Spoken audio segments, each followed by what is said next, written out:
Chapter 129. The light of the sun gradually disappeared, and 2 moons appeared in the sky above the forest. Some nocturnal animals gradually came out, and most of the birds flew back to their nests. There were many bird nests above the branch Xiao Xian was on, but Xiao Xian would not take the initiative to provoke those birds. These birds did not look big and looked quite pleasant, but in fact they were very dangerous. If it was a seriously injured animal or a recently dead animal, they would swarm over and start a feast. There were birds fighting above, and a bird fell from its nest and landed on the branch Xiao Xian was standing on. Turning over and shaking its wings, the bird looked at Xiao Xian. At night, its vision was not good, but its sense of smell was very sensitive. It smelled the blood on Caesar's body, and also felt that Caesar was weak. The bird, which was about to shake its wings and fly back to its nest, changed its mind and rushed in Caesar's direction. Some fine sharp teeth could be seen in its open mouth, and the edges of its beak were serrated. With each bite, a piece of meat would be scraped off. When the bird flew over, Xiao Xian quickly took a step forward and stabbed with his right hand holding the stone knife. The bird, which was excited by the smell of blood and completely ignored Xiao Xian, suddenly felt the dark clouds of death rise in its heart. In the next moment, Xiao Xian's stone knife penetrated the bird's body. Without looking at the bird again, Xiao Xian swung his arm and threw the bird on the stone knife to the tree trunk. At the end of the branch, there was a hole in the trunk, and the hole was emitting a sparkling green light. When Xiao Xian threw the bird over, a mouth instantly opened at the entrance of the tree hole and swallowed the bird directly, then retracted back into the hole. The sparkling green light continued to flash, attracting some nocturnal insects to fly here and eat them. It was a kind of tree worm that lived in trees. During the day, it looked no different from other worms, but at night its body would emit fluorescent light to hunt for food. There were still many birds watching from the tree. If Caesar was left here alone, he would be reduced to bones in a few minutes. These birds were just not active at night, but they would still move and eat. They would not let go of any weak animals. Xiao Xian did not sleep.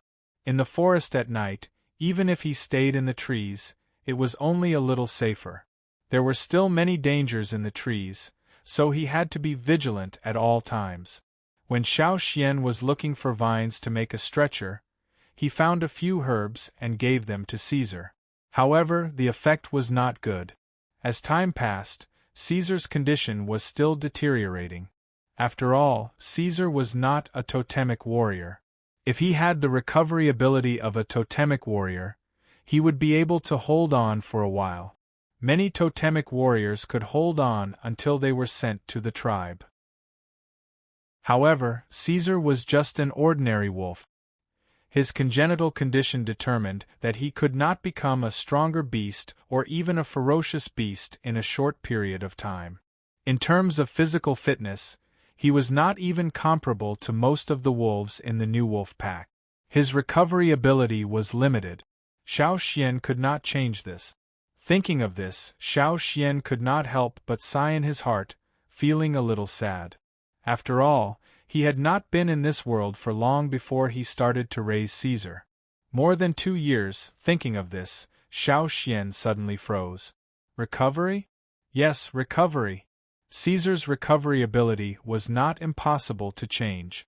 As long as Caesar could turn from an ordinary beast into a ferocious beast, even if he could not become a ferocious beast, as long as his overall ability was improved, he could last longer. And one way to turn Caesar from an ordinary beast into a ferocious beast in a short period of time was the secret engraving technique recorded in the ancient scroll.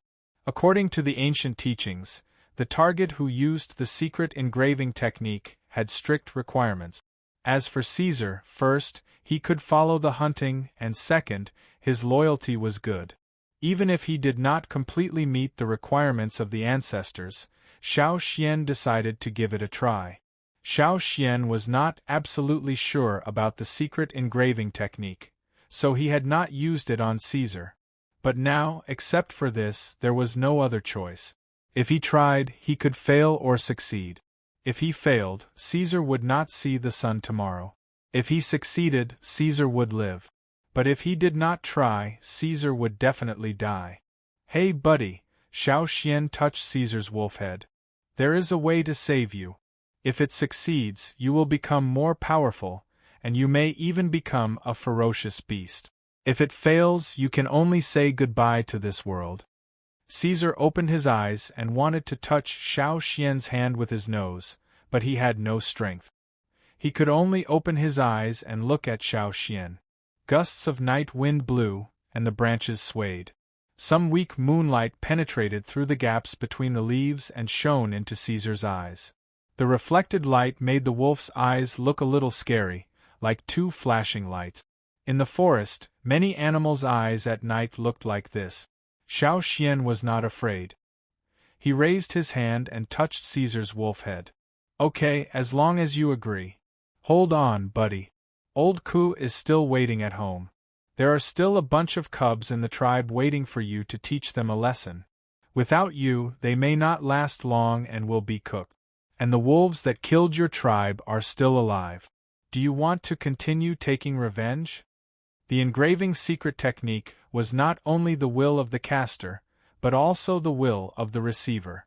If the receiver was willing to accept it, the success rate would be higher. If there was a conflict between the two, the possibility of failure would be higher. Even if it succeeded, the effect would not be good. The ferocious beasts created might rebel. This was also why the ancestors would rather choose fewer ferocious beasts and choose the most loyal of them. Caesar's current state was not good for the engraving secret technique, but in order to increase the possibility of success, Xiao Xian wanted to arouse his desire to live. The potential in a desperate situation was unpredictable. That was why there were sayings such as fighting back and being reborn from the ashes. After a few words with Caesar, Xiao Xian did not delay any longer. While Caesar was still awake, he started. He made a simple fence with rattan to prevent other small beasts from interfering. Xiao Xian did not know what kind of changes the engraving secret technique would cause, but here, he was willing to take the risk. Handing the stone knife to his left hand, Xiao Xian squatted down and stretched out his right hand in front of Caesar. Carefully recalling the records in the ancient scroll and his daily practice, Xiao Xian began to mobilize the power of inheritance in his body.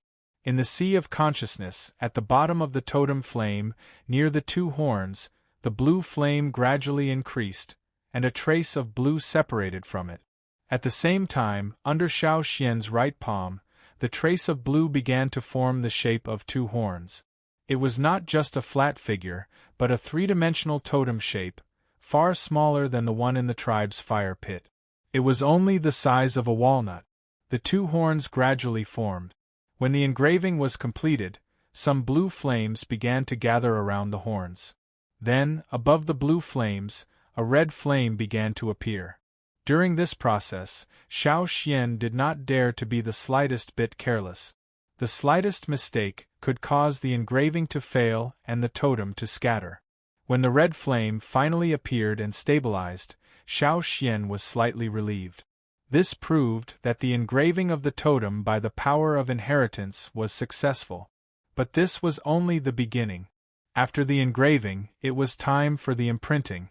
After the totem was completed, Xiao Xian moved his palm and pressed it on Caesar's forehead. The totem moved with Xiao Xian's hand. When it touched Caesar's forehead, it did not immediately imprint. Xiao Xian felt resistance in his hand, but he was not worried. According to the ancient scroll, there would be a lot of resistance in the process of imprinting.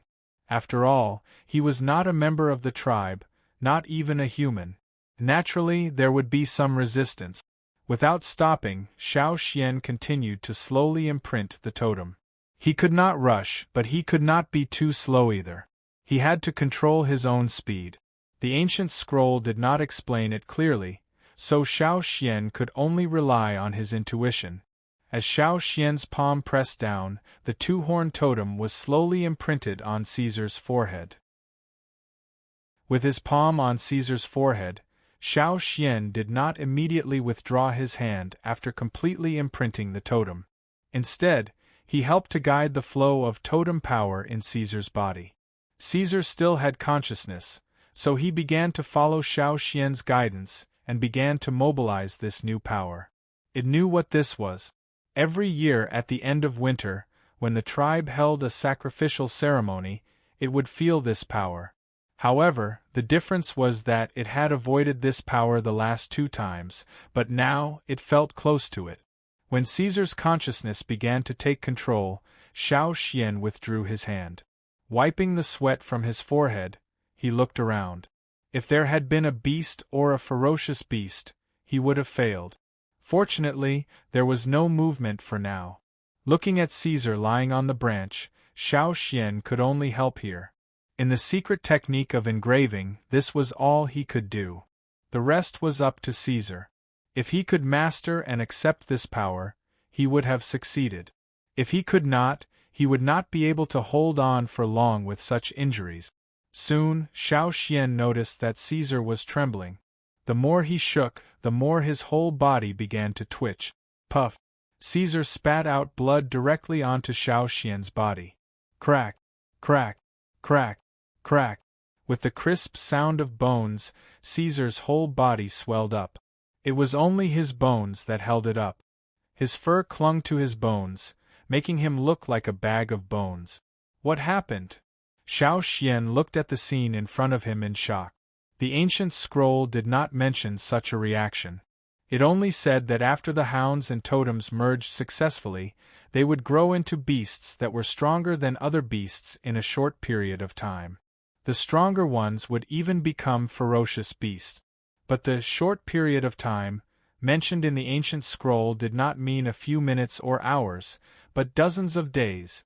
But now, after only a few minutes of engraving, Caesar's body began to change. Xiao Xian did not know if it was the same as what the ancestors said. There were no detailed records of this. Xiao Xian had been paying attention to Caesar's condition. The broken bones had reformed and were bigger. He did not know how the internal injuries were. The 2 wounds on his body that had lost large chunks of flesh had stopped bleeding. One of the wounds could even be seen protruding bone. Although the changes in front of him were beyond Xiao Xian's expectations and were different from what the ancestors said in the ancient scroll, Xiao Xian could feel that Caesar's vitality was getting stronger. Although the process was not as obvious as the changes on the surface, it was indeed a good sign. Above, the birds that had been watching Xiao Xian and Caesar, waiting for an opportunity to sneak attack, shrank back into their nests and hid. They no longer looked down and pretended to be quails. In the tree hole, the glowing green tree worm also crawled into the depths of the hole. Even the fluorescence on its body had dimmed. Chapter 130. It was a peaceful night. A few ferocious beasts passed by under the tree quietly. They probably smelled the blood on Caesar's body, so they glanced at the tree, but did not do anything threatening. Instead, they swaggered away. The tree worm did not come out from the tree hole. Even when some flying insects flew to the tree hole, it did not stick out its head or open its mouth. Xiao Xian guessed that it might be because of the engraving technique. Just like when the tribe held a ceremony, other animals would stay away from it. Even though the fire seed did not spread, it seemed that it was not a coincidence that no wild beasts or ferocious beasts attacked. Even so, Xiao Xian did not dare to be careless. He kept watch for the whole night. In the morning, the 2 moons gradually disappeared in the morning sun. The birds in the tree had already started to chirp cha-cha. When Yang Guang shone through the leaves, the birds in the nest above Xiao Xian's head had already disappeared. The wounds on Caesar's body had stopped bleeding, and the bite wounds had already scabbed over. It looked a little scary, but in fact it was much better. Caesar, who was lying on the tree branch, was breathing steadily. He had not woken up yet. Listening to his breathing that was getting stronger, Xiao Xian was relieved for the time being. He also checked the broken bones in Caesar's body. They had all recovered, and there was not even a trace of fracture. Was this the benefit of the engraving technique? Xiao Xian waited for a while on the tree and listened carefully. He heard the sound of a wooden whistle. It should be the hunting team. He quickly took out his wooden whistle and blew it according to the rhythm. It sounded like the chirping of birds in the forest. Not long after, Mai came over with some people. Xian. Mai was relieved when he saw Xiao Xian standing on the tree. Mai was shocked when he saw Caesar lying there. How did he get hurt like this? Mai was stunned before he finished his words. Something was not right. This is, Mai pointed at Caesar, who was lying there. He stuttered as he spoke, his eyes filled with disbelief. This is Caesar? Lang Jie leaned forward to take a closer look. You didn't seem so big yesterday. Why do I feel like you've grown up in just one night? The few people who came with Mai also nodded repeatedly, their eyes constantly sweeping over Caesar. It was injured yesterday, so it changed a little, Xiao Xian said. This isn't just a small change, Lang Jie mumbled. However, now was not the time to dwell on this. They had to leave here quickly and return to the cave. Mai and his men did not return home for the entire night. They had spent the night outside and probably could not fall asleep. They had been vigilant the entire night and continued their search when the sun rose. They did not sleep at all. Seeing the obvious fatigue on their faces, Xiao Xian felt very apologetic. I'm sorry, Xiao Xian said. Mai waved his hand. Let's go back first. Although he really wanted to beat up Xiao Xian here, the most important thing was to go back first. The people waiting in the cave probably did not sleep at all. As Caesar was still unconscious, Xiao Xian used the stretcher from yesterday to slowly lower Caesar from the tree. The stretcher they used yesterday was just right. Today, when they placed Caesar on it, the stretcher seemed much smaller. Most of his head and tail were hanging off the edge of the stretcher. Mai and the others were below. After the stretcher was lowered, they said, "He's much heavier. He's bigger and thinner," a middle-aged man next to Mai whispered. Caesar was usually well-fed. Even when he went hunting, he had never lost weight. He was not like the wild beasts in the forest, who were always hungry and did not know their next meal. But now Caesar looked like a bag of bones. It was a little scary. With the help of Mai and the others, Xiao Xian was much more relaxed. He directly carried Caesar back with the stretcher. In the cave of the first stronghold, the others did not sleep well. Qiao waited at the entrance of the cave all night. Everyone was very anxious. Seeing that Mai and Xiao Xian were all back and no one was missing, she heaved a sigh of relief. We're finally back safely. Qiao looked at the people who came back and then carefully looked at Xiao Xian. Seeing that Xiao Xian was not injured, she smiled. I'm sorry to have worried everyone, Xiao Xian said. It was indeed his fault for leaving the team without permission. It's good that you're back safely.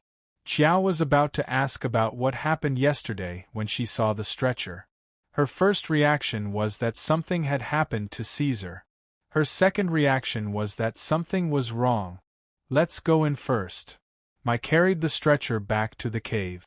Xiao Xian settled Caesar down and asked for some medicine to treat external injuries for Caesar. While changing the medicine, Xiao Xian briefly told everyone what happened after he left. The people around were stunned, especially Lang Ga swallowing his saliva. Lang Jie still could not believe it. Trap zone? Caesar led the wolves to the trap zone? He did not feel pity for the traps that he had set, but he was shocked that Caesar could do such a thing. He even knew how to use traps to trick his opponents. Not only that, there was also the asphalt pit. Ong, who was standing next to Lang Jie, could not help but scratch his arm. He always felt that the hair on his arm was trembling, and he was very nervous. Ever since they started hunting, they always thought that only people could use traps to trick wild beasts and ferocious beasts. Who knew that wild beasts could also use traps and natural environmental factors to trick their opponent? If this was in the past, they would never have imagined it. Then Caesar's appearance is, he mutated, Xiao Xian said. To some extent, Caesar's change was indeed a mutation. Mutation. Lang Jie did not quite understand this word.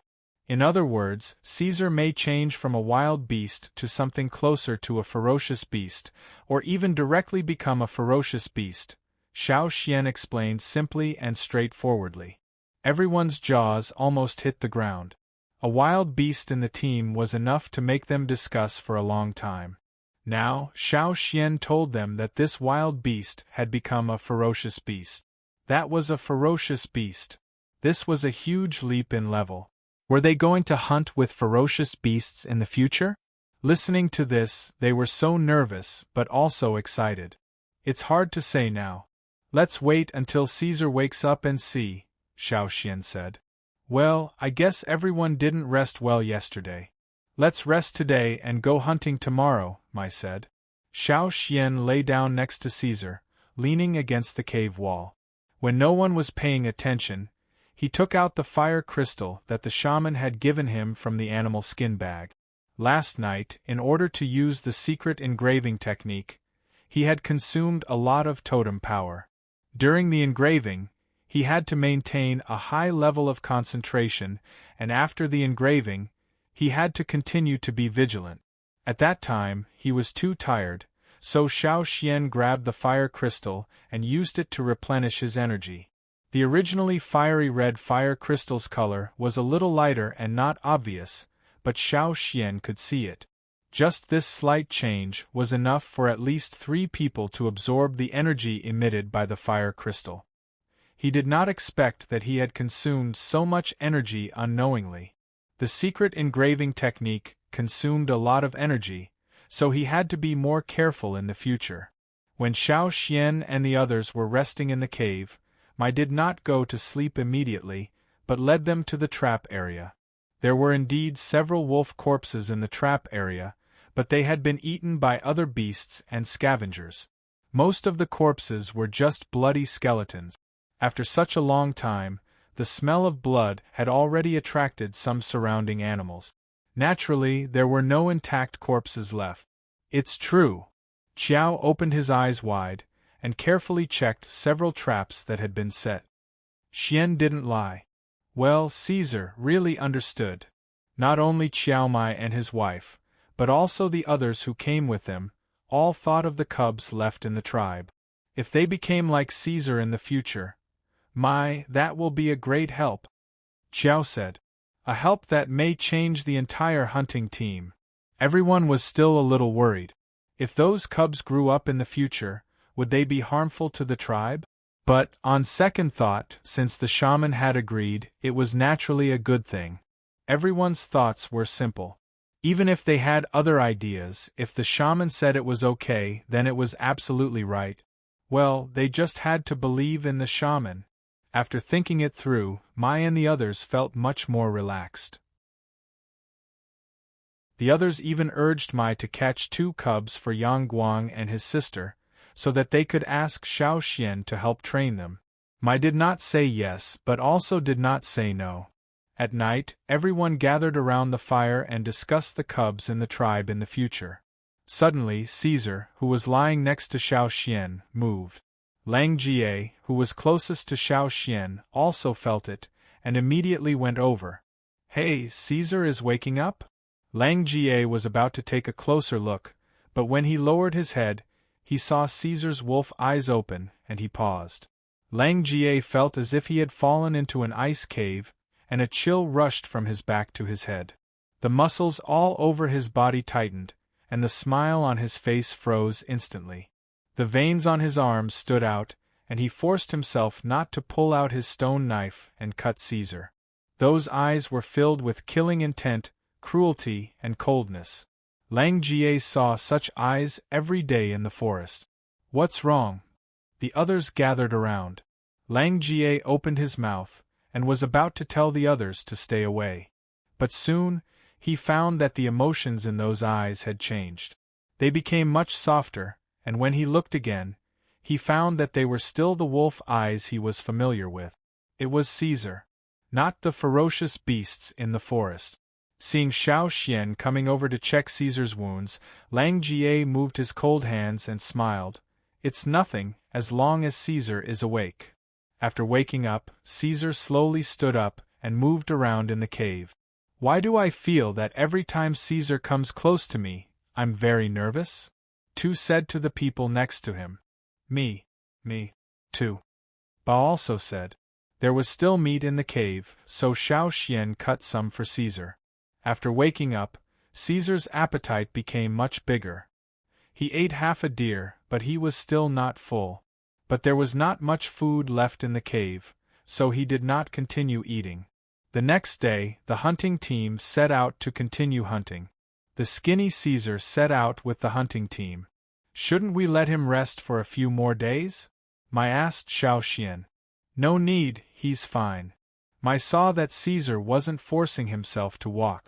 Instead, he seemed to be looking forward to it, as if he couldn't wait to run a lap in the forest, so he didn't object to it. The wolves were not around the giant antler deer herd, so the hunting team planned to hunt a few more deer. They drove the deer herd away, and aimed at the deer that was separated from the herd. That one. Lang Jie was about to ask Caesar to drive the deer towards them, when a dark gray shadow flashed by, and rushed towards the giant antler deer that was separated from the herd. Bang! The giant antler deer and the dark gray shadow fell down together. When they looked again, they found that the giant antler deer had fallen to the ground, and Caesar was biting its neck. Chapter 131. The day before yesterday, Caesar had been flung away by an old deer, but today, he could directly pounce on a young deer and make it fall to the ground. Just now, Caesar's speed and strength had far exceeded that of 2 days ago. Crack! With a crisp sound, the deer stopped moving. Caesar let go of the deer's neck and gasped for breath. Deer blood dripped from the wolf's teeth, and the blood on the ground grew bigger and bigger. Because of the hunting just now, Caesar's eyes were still full of murderous intent, but it could be seen that Caesar was very excited now. Looking at Caesar like this, Lang Jie and others did not dare to make a sound, let alone instruct him to drive away the separated deer. Although he had woken up and could walk and run, Caesar was still a little weak. After gasping for breath for a while, Caesar opened his mouth again and bit the deer's neck. Then, he dragged the deer in the direction of Xiao Xian. Mai and the other's eyelids twitched. Just now, he threw down the deer face to face. What was going on now? Even if Caesar had grown up, he was still much smaller than this adult deer. However, at this moment Caesar was dragging this deer step by step. Considering Caesar's speed and strength just now, Mai and the others looked at each other. Ferocious beast. Maybe it was not as ferocious as the four-fanged wild boar, but it could be counted as a ferocious beast. Even though they knew that Caesar was not malicious, watching the wolf dragging the deer step by step, Mai and the others could not help but feel nervous. When Caesar dragged the deer past them, everyone's muscles tightened. They could also smell the smell of deer blood coming out of Caesar's breath. The momentum of blood. This was a ferocious beast. Against wild beasts, they might be able to win easily, but against ferocious beasts, they never dared to underestimate them. Every time they faced a ferocious beast, they were extremely cautious. They had never thought that they would be so close to a ferocious beast. After placing the dead deer in front of Xiao Xian, Caesar began to assist the hunting team in hunting. It had just killed one deer, so it didn't plan to hunt any more. It only helped to drive the others away. At first, everyone was very nervous, but once the hunt began, they quickly entered the zone. In the past, it was difficult for Caesar to drive away the stray deer. Sometimes, he could see the carelessness in the eyes of the deer. However, they had been attacked by wolves similar to Caesar many times before, so it was inevitable that they were afraid of wolves. Sometimes, when they saw Caesar turn and run, it was just a conditioned reflex. But now, after seeing that Caesar had killed a young giant antler deer, they knew to be afraid. Especially the stray deer, when they saw Caesar, they ran away quickly and turned around without any hesitation. As long as he didn't have to face the giant antlered deer in the herd, Caesar could easily win. Fortunately, the giant antlered deer were protecting their young deer, so they wouldn't leave the herd easily. As long as the number of giant antlered deer was within their acceptable range, they wouldn't come out. When they dragged the prey back to the cave, the hunting team was still sighing in their hearts. Who would have thought that humans and ferocious beasts would hunt together in the past? However, on second thought, their hunting team was the first hunting team with wild beasts, and now it was also the first hunting team with ferocious beasts. Thinking about it made them a little excited. Even Mai was discussing with Xiao in private whether they should catch 2 young beasts for Yang Guang and his sister to train. Unfortunately, Yang Guang and his sister refused Mai's offer. They said that they would go catch them themselves when they became stronger. "We need to catch a strong one," Guang said. "Yes," Yang echoed. "We need to be as obedient as Caesar." "Yes." "We don't want a bald pig like Mao." "Yes." Mai shook his head and smiled as he listened to the siblings. Not all of them can mutate. Xiao Xian didn't tell them about the secret art of engraving. It was not up to Xiao Xian to explain, but up to the shaman. They would discuss it with the shaman when they got back to the tribe. The day before they went to the second location, Caesar left the hunting team, and Xiao Xian didn't follow him this time. When Caesar came back again, he was injured, but not seriously. There was a lot of blood on his fur, but most of it wasn't his. In Caesar's mouth, a wolf's neck was bitten off, and it was dragged back by Caesar. "Is this the alpha of the wolf pack?" Mai looked at the fur patterns on the dead wolf and said in surprise. "It looks like it." Lang Jie looked at it and said, "Is Caesar going to slaughter that pack of wolves?" Someone asked. "Maybe he did. So, there is no wolf pack in this place for the time being. No matter whether Caesar slaughtered that wolf pack, or just killed the alpha, it was a good thing for the hunting team. At least the wolf pack was less of a threat, and they really didn't want to face such a cruel wolf pack." Caesar dragged the alpha wolf to Xiao Xian, and put it down, looking at Xiao Xian. "This is your prey. Put it in the storage cave with the other prey in the hunting team, and bring it back later. Skin it and feed it to your nest," Xiao Xian said. Caesar seemed to be satisfied with Xiao Xian's suggestion. After putting it down, he didn't look at it anymore and just lay down to rest. The wounds on its body had already scabbed, so it didn't need any more medicine. As soon as Caesar left, Yang Guang and his sister, too, Jieba and other young warriors gathered around, and looked at the dead alpha wolf with interest. They didn't dare to get close to the living ones, but it was okay to look at the dead ones. Even at this moment, the alpha wolf still looked ferocious. Just like how Mao was interested in the thorn-black wind, these young warriors were also curious about this alpha wolf. They touched it from its teeth to its claws and kept praising it. "No wonder it's an alpha wolf. Look at its teeth and claws." "Brother Xian, will Caesar also become an alpha wolf in the future?" Yang Guang and his sister looked at Xiao Xian. "I don't know," Xiao Xian said. "Could a wolf in the hunting team become an alpha wolf?" Everyone shook their heads. But there were still many cubs in the tribe. Maybe he could really become an alpha wolf, but they didn't know how long they would have to wait. The following hunting was much easier than usual. With Caesar's help, Mai and the others felt less pressure. After all, there were many young warriors in the hunting team, and one more strong helper meant one more guarantee. When the hunting team came to an end, they went back along the route. When they passed by the hunting area of the first stronghold, they didn't see a wolf with a spotted pattern on its back. That wolf pack might have disappeared from this forest. After these days, although Caesar still looked very thin, he was much better than when he just woke up. He would be even better after a while. Caesar hunted for food every day, so he ate a lot. If only Xiao Xian raised him, he couldn't afford it. Fortunately, he hunted a lot of prey for himself, so he could bring them back with him. On the day when the hunting team returned to the tribe, Caesar once again aroused a heated discussion. But Xiao Xian didn't say too much until he was summoned by the shaman. You used the secret art of engraving? Although there was doubt in his tone, the shaman's eyes were very sure. Even if the ancestors used the secret art of engraving, the success rate was only 50%. But Xiao Xian succeeded on his first try. The shaman didn't know whether he was lucky or not. The reason for Caesar's change could be hidden from others, but not from the shaman. Besides, Xiao Xian didn't want to hide it from the shaman. Xiao Xian told the shaman the details of what happened at that time. He said, "When I saw Caesar's change, I was shocked. After all, there was no such record in the ancient scrolls left by the ancestors."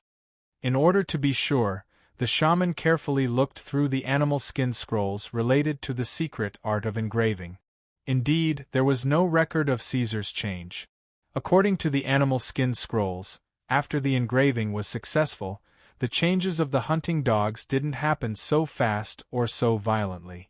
The effect of the secret art of engraving seemed to be a little different from what the ancestors said. The shaman asked Xiao Xian to bring Caesar to see for himself. After a careful examination, he felt that Caesar's change was much greater than what the ancestors had recorded. Not only that, but Caesar didn't stop changing after he woke up. As time went by, Caesar's change became more and more obvious. He didn't stop growing. Sometimes when he moved around in the house, old Ku was afraid that he would knock down the wall. "When Cha-Cha meets the requirements, I'll engrave it on him and see his change," Xiao Xian said. After the first attempt, Xiao Xian was confident that he could successfully use the secret art of engraving again. In fact, in retrospect, the secret art of engraving was not as difficult as what was recorded in the ancient scrolls. If the shaman knew what Xiao Xian was thinking, he would probably run to the fire pit and kowtow to the ancestors who had passed away. With such talent, why didn't he become a shaman? Hearing Xiao Xian mention Cha-Cha, the shaman didn't agree. "No, Cha-Cha is different from Caesar," the shaman said. Xiao Xian wasn't sure what the shaman meant, but before he could continue asking, the shaman talked about something else. Since Caesar's engraving was successful, the other cubs in the tribe had to be developed well. In the shaman's opinion, he would be satisfied if 1 out of 10 cubs in the tribe could grow up to Caesar's level. The cubs, who were growing up, were not as obedient as Caesar. They were harder to control, and most of the people in the tribe were not good-tempered. If it weren't for Xiao Xian's frequent lectures and tips, they would have already started fighting, and more cubs would have ended up in the pot.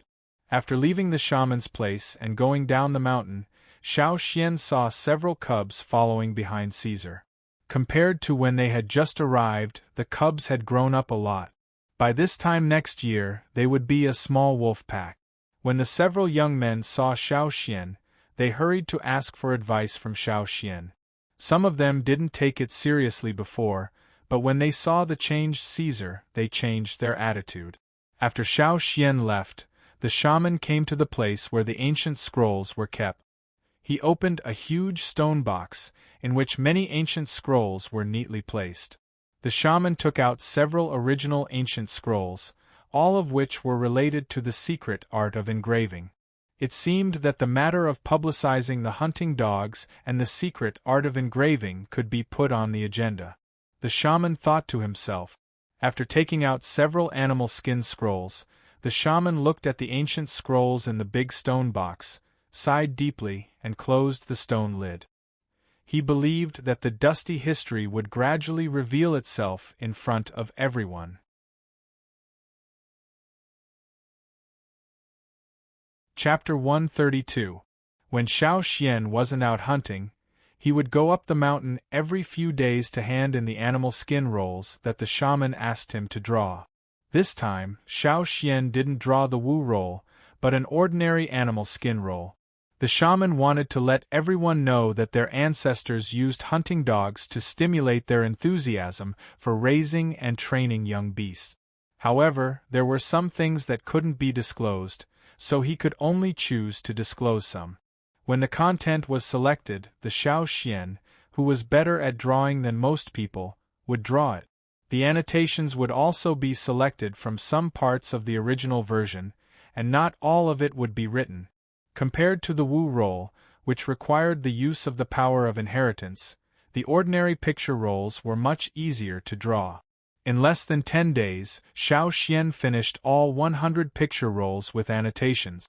On this day, Xiao Xian took the last 10 animal skin rolls up the mountain and handed them to the shaman. The people in the tribe were already used to Xiao Xian's frequent visits to the shaman's place. Even the guards at the gate didn't stop him. The shaman said that if Xiao Xian came, he could go in directly. These are the last 10.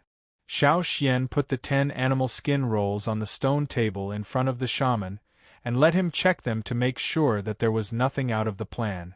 The shaman quickly opened them and glanced at them, then put them aside. He didn't ask Xiao Xian to leave immediately like the previous times. When Xiao Xian saw the shaman like this, he knew that the old man still had something to say, and it wouldn't be just a few words. He sat up straight and waited for the shaman to continue.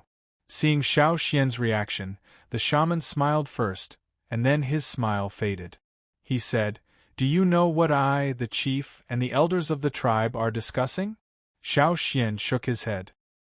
He knew that during this period of time, the chief, the 2 team leaders, and several senior warriors with more authority in the tribe often came to the shaman's place together.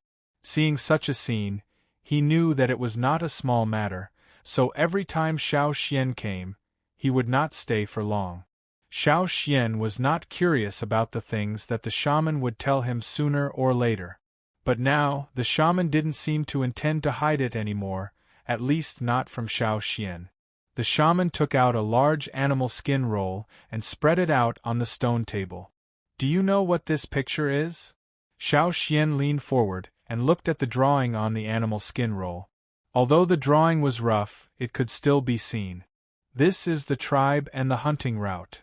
The animal skin scroll on the stone table was equivalent to a simple map. It only showed the location of the tribe and a few hunting routes. Most of the drawings on the animal skin roll were in black, including the tribe and several hunting routes. However, one of them was in red, and this red route was not one of the hunting routes that Xiao Xian knew. The shaman raised his finger and pointed at the red route. "This is the content of our discussion." Xiao Xian stared at the line and thought for a while. He raised his eyebrows and looked at the shaman. "The tribe is planning to open up a new hunting route?" The shaman didn't expect Xiao Xian to guess it so quickly. After all, for most people in the tribe, they had never thought of opening up a new hunting route. Even if they saw the map, they might not think in that direction. But the shaman was only stunned for a short while, and then he smiled. Indeed, there were more and more people in the tribe, but the number of people who went out to hunt was limited. Although the warriors who had special family situations or were injured were excluded from the hunting list, it was inevitable that some healthy people were left behind. It was too wasteful, but it was unnecessary to increase the number of people in each hunting group. On the contrary, it would be worse. Going out to hunt was not always better with more people. In the records left by the ancestors, there were also disadvantages of having too many people. These years, the shaman had been thinking about opening up a new hunting route, and Caesar's change strengthened his determination. If a batch of cubs in the tribe grew up, and the engraving was successful, they would be a great help. This was a force that could not be underestimated. In this way, it was necessary to open up a new hunting route. Therefore, the shaman found the chief, 2 team leaders, and several old warriors who had more say in the tribe to discuss. If the shaman did not mention opening up a new hunting route, the others would not insist on it. But since the shaman mentioned it, the old warriors were all very excited. For them, this was an epoch-making matter. They respected and admired the ancestors, but they also listened to the shaman. On this matter, the people who were called over were basically supportive. Opening up a new hunting route was not something that could be done in a day, and the preparatory work had to be done. The most important thing was the selection of people. After the discussion, they finally decided to start the plan in 3 years. If it went well, it might be started in a year. If some unpredictable changes happened, it would be delayed. If it could not be carried out in 3 years, the shaman would cancel the plan. As for the number of people who would open up the new hunting route, it was preliminarily decided to be 30 people. The most important thing was quality, not quantity. And this quality did not necessarily mean that they were strong. It had to be considered from all aspects. After the preliminary decision, the 2 team leaders and several old warriors went back and secretly told their children and grandchildren about this matter. They hoped that their children and grandchildren could perform well in the next 1 or 2 years, and then they would be more likely to be selected into the list of 30 people. They were not afraid of opening up a new hunting route.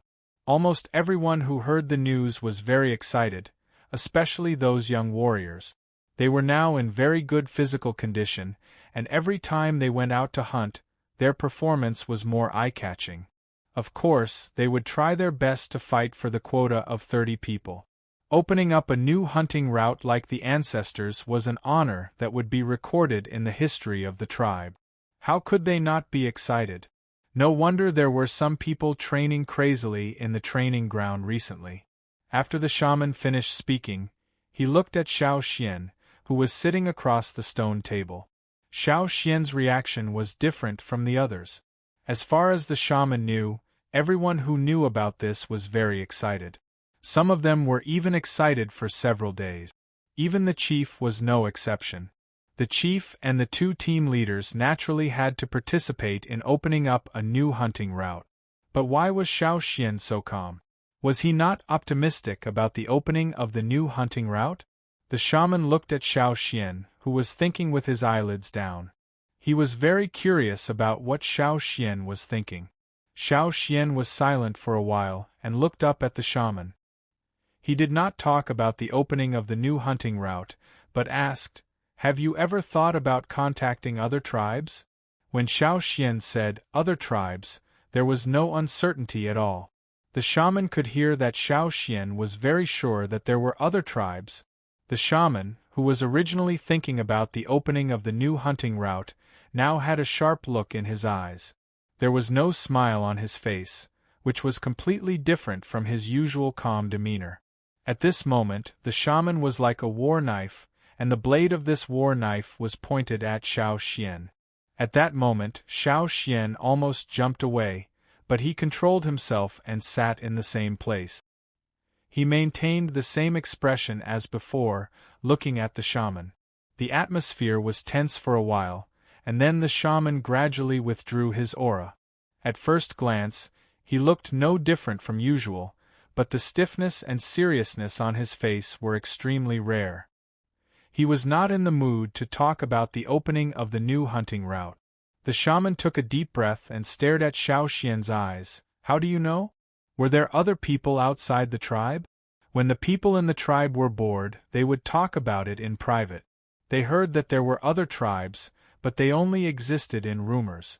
Many people thought that they were the only tribe in the world, but some people believed that there were other tribes. It was just that the world was too big for them to go out. In the tribe, there were probably only 5 people who knew the exact answer. The shaman was undoubtedly the one who knew the most. After all, he could understand the Wu role that was passed down from generation to generation, and he knew more things that others did not know. However, the shaman remembered that he did not show Xiao Xian any Wu role about other tribes. "I came out from a cave near the foot of the mountain. In that cave there was a stone room, and there were paintings on the walls of the stone room," Xiao Xian said. The shaman felt his heart suddenly beat. He was not sure whether there were paintings in the cave or not. Someone once went to the cave to have a look, and except for some very old broken stone tools, there was nothing else. The paintings were covered. Xiao Xian told the shaman how he found the paintings, "But after I woke up, I covered them with stone powder when I left the cave. So far, no one else has seen them except me." The shaman was relieved, but he was also curious about the paintings in the cave at the foot of the mountain. He did not remember any related records. "What are the paintings?" the shaman asked. "There are hunting dogs, farmland, and exquisite jars, and—" the shaman asked. Xiao Xian paused and said, "One day we will return to the old land. The glory is still there, and the fire of Yanjiao will never die." When Xiao Xian said the first word of this sentence, the shaman's hands began to tremble. This was a sign that he could not control his emotions. "Son." The shaman's voice was a little hoarse. In the list of people recorded in the ancient scroll, the third name was Zan. And what Xiao Xian said just now was also recorded in the ancient scroll. No longer excited about opening a new route, the shaman's face was bitter. "If we can go out, why bother opening a new route?" Xiao Xian looked at the shaman. The shaman's eyes were red, and he almost burst into tears. It seemed that his emotions would not calm down for a while. After thinking about it, Xiao Xian still did not say what was recorded in his notebook. When Xiao Xian walked out of the stone house, the shaman was still in low spirits. Originally, Xiao Xian did not intend to tell the shaman about the murals in the cave so soon, but he did not expect to encounter the plan of opening a new route.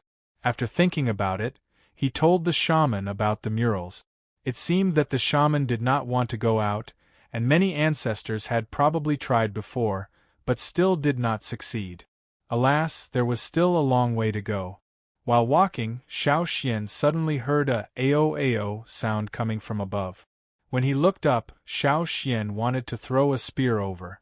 At the moment, the cha-cha was holding a cub, and the cub was obviously trained by someone in the tribe. It was crying out in fear. "Cha-cha, get down here!"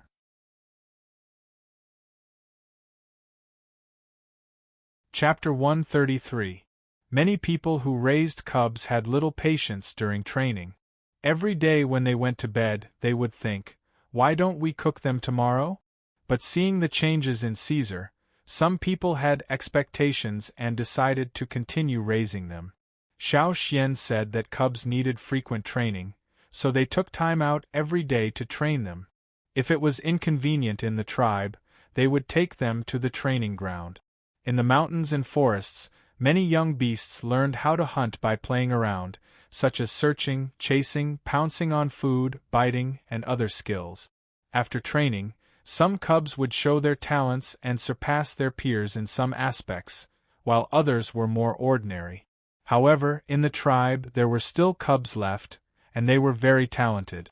When these people took their cubs to the mountains around the training ground to train, Cha-Cha liked to make trouble for them. Ray was originally training his own cub, teaching it how to listen to instructions and lurk. As he was talking, he heard a soft sound beside him. It was the sound of an object flying quickly. He looked to the side and found that the cub was gone. Looking up, Ray found that Xiao Xian's eagle was holding his cub and flying in a circle above his head. No matter how he shouted and threatened, it did not let go of the cub. Instead, it flew higher and higher, and then flapped its wings and flew away.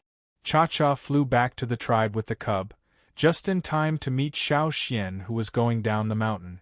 Cha-Cha did not take other people's words to heart, but it still listened to Xiao Xian. It did not directly throw the cub. If it did, Xiao Xian would not catch it and the cub would die. After landing, Cha-Cha threw the cub to Xiao Xian. Xiao Xian caught it, looked at it, and recognized that it was Ray's cub. He did not know what species this cub was, and many people in the tribe did not care about it. Xiao Xian remembered that Ray named this cub Meng. At first glance, Meng's appearance looked a bit like a hyena, but if you look closely, you will find many differences from hyenas. It had longer and more powerful jaws and a mouth full of sharp teeth. It was a carnivorous beast that Ray's hunting group often encountered. In terms of habits, it was more similar to wolves. Compared to wolves, Meng's species had a longer and narrower body shape, and their skulls were relatively larger. Adult individuals were covered with strong and powerful muscles, and they could run very fast.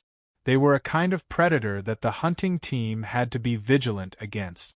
Lei also took advantage of their group battle to capture Meng, who was still in its infancy. Although it was startled when Cha-Cha brought it up into the air, it did not forget to bare its teeth at Cha-Cha after being caught by Xiao Xian. Xiao Xian checked Meng. Meng was not scratched by Cha-Cha and did not suffer any other injuries. He guessed that Cha-Cha just wanted to scare Lei and Meng. It was purely a prank. While Xiao Xian was checking, Lei caught up with them. He was so tired that he was panting. When he looked at Cha-Cha, the veins on his forehead stood out. Cha-Cha could fly directly, and it was more convenient in the air. However, Lei had to run down the mountain, and there were many twists and turns on the way. It took him a long time to catch up. As soon as it saw Lei, Meng, who had been put on the ground by Xiao Xian, immediately ran to Cha-Cha, who was behind Xiao Xian, and stood beside Lei's legs. "Good training," Xiao Xian said. From Meng's behavior, it could be seen that it had a strong dependence on Lei. This was a good sign. It was easier for it to follow orders, and it was easier for it to survive the first hunt. Although it was different from Xiao Xian's hunting team, and they were on opposite sides under certain circumstances, Lei's attitude towards Xiao Xian was much better because of Xiao Xian's training. As for the 1-year promise mentioned last winter, now it seemed like a joke. Everyone knew that Xiao Xian had found a very precious fire crystal in the first hunt after the ritual ceremony. Many people in the hunting team had been carried out of the danger zone by him. That was also one of the achievements of the hunt. If they were to compare achievements, no one could compare with him at all. Therefore, last winter's 1-year promise, when winter came this year, everyone would still present their results for the year according to the agreement. However, Xiao Xian's results were not included. Lei had no choice but to accept this result. After checking that Meng was not injured, Lei looked at Cha-Cha, who was behind Xiao Xian, and said, "Xian, you should take care of it. It has been causing trouble recently." "Yes, but you also need to train Meng to pay attention to the birds in the sky," Xiao Xian said. Lei nodded and planned to leave with Meng. But he stopped after 2 steps, and turned to ask Xiao Xian, "Do you know what the chief and the team leaders discussed at the shaman's place these days?" "You know?" Xiao Xian looked at Lei. Since there were elders in Lei's family who participated in the discussion of the new route, they should have been told about it. "Of course I know, and I can tell you. But you have to exchange it with something else," Lei said. "What do you want to know?"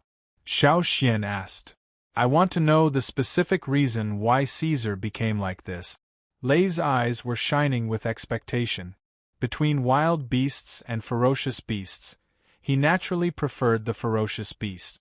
If Meng could also become a ferocious beast in the future, you don't need to tell me about the discussion between the team leaders. As for what you want to know, you will know in a few days. After that, Xiao Xian made a gesture, and Cha-Cha immediately flew up and went down the mountain with Xiao Xian. Looking at a man and an eagle leaving, Lei frowned. Could it be that Xian already knew about the new route? Didn't they say that only a few people knew about it? And they were all blood relatives. But why did the shaman tell him? As for the reason he wanted to know about Caesar's change, what did "you will know in a few days" mean? 3 days later, the shaman asked people to distribute 100 animal skin rolls, which recorded the secret engraving technique and the hunting dogs of the ancestors, to all the tribes on the mountain. Although it was not enough to give one to each family, it was enough to give one to several families. 100 animal skin rolls set off a big wave in the originally calm tribe. The matter of training cubs to hunt actually existed from the beginning of the ancestors? The ancestors were really powerful and domineering. There was also a magical engraving technique. Was it related to Caesar's change into a ferocious beast? The shaman was really omnipotent. The shaman did not say how Caesar changed, nor did he say who made the engraving technique for Caesar.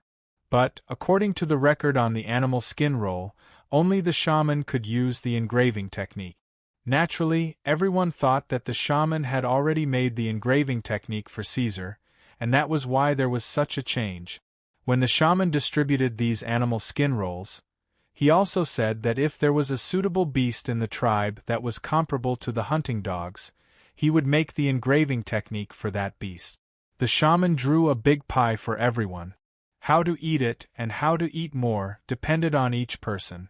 So, the people who had lost their patience became enthusiastic again. Even when they went out to hunt, they caught a few small beasts, knocked them out, tied them up, and brought them back to the tribe to train the hunting skills of the cubs. Some people did not intend to raise cubs, but after seeing the animal skin rolls distributed by the shaman, they also had the idea. For a time, the number of cubs in the tribe, which had decreased sharply, gradually increased. But most of them were still in the pot. 1 year later, the first batch of cubs that were caught back to the tribe seemed to be more mature. Maybe they were not adults in their species, but most of the wild beasts in the forest could participate in hunting at this age, either by themselves or with their blood relatives. At this time, some people in the hunting team began to have ideas. They asked the team leaders for instructions, hoping to bring the beasts they had trained. In their opinion, the beasts they had trained were already very powerful. When they were in the tribe, they could often catch some stone rat. They were also very obedient to orders, fierce enough and strong enough to attack. The more they thought about it, the more they felt that the beasts they had trained were much better than Caesar's. Not only 1 or 2 people had this idea, but several people had the same idea. They had been raising the cubs for almost 2 years. They had spent a lot of time and effort on these cubs. Now that they were so strong, it was time for them to go hunting. The shaman looked at the team leader's requests, but did not refute. He just reminded them again about some of the things that Xiao Xian had told them to pay attention to. Seeing that the shaman, the chief, and the team leaders all agreed, several warriors took the trained beasts and swaggered across the path of glory. They set off to show off. However, when the hunting team came back again, there were no beasts around them. They did not see the beasts that had followed them before they set off. 5 of them went out and only 1 came back. The only one that came back was Meng, raised by Lei. Even though Meng came back, he had many wounds on his body. However, when he remembered that Caesar had also come back with wounds, Lei was relieved. Anyway, as the only one that came back, Meng was already very good compared to the other 4 beasts. Seeing the result this time, some people were very worried, and began to doubt whether their cubs could come back safely in the future. Among the 4 beasts that did not come back, 2 of them could not control their fierceness when they were hunting prey. They did not listen to orders and attacked the hunting team. The result was predictable. They were killed on the spot by the warriors of the hunting team. As for the other 2 that did not come back, one of them failed to hunt, and was kicked in the head by the prey. It did not last long before it died. As for the last one, it ran away. No matter how they called it, it did not stop, and it did not look back. Seeing the result, some people who wanted to take their beasts out to hunt immediately decided to wait. Some of the things that Xiao Xian had told them to pay attention to, such as dependence and self-control of the beasts, had to be strengthened. In the next few hunts, except for Meng that was brought by Lei, several beasts that many people did not think highly of also came back successfully. For example, Liao, the cave lion raised by Mo Er, Xia, the bald pig raised by Mao, and the beasts raised by Yang Guang and his sister. Yang Guang and his sister also caught 2 beasts when they were hunting. The elder brother, Yang, brought back a cub that looked like a hyena, named An. And the one that Guang brought back was a big bird's egg, which was stolen from a bird's nest. She had always hoped to have a bird like Cha-Cha. However, when she hatched the egg according to the method that Xiao Xian had told her, she found that the bird could not fly. It belonged to a group of wingless birds, similar to forest raccoons. But she did not put the bird into the pot, but continued to raise it, and named it Jing.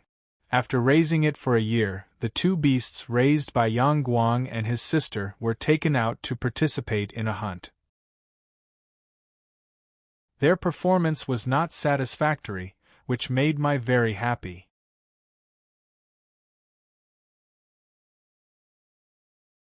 Chapter 134. According to the ancient scroll, every hound that could be engraved by the shaman using the secret engraving technique was carefully selected.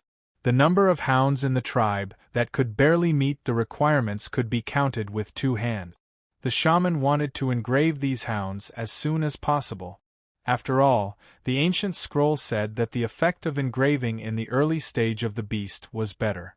The success rate and the chance of growing into ferocious beasts were higher.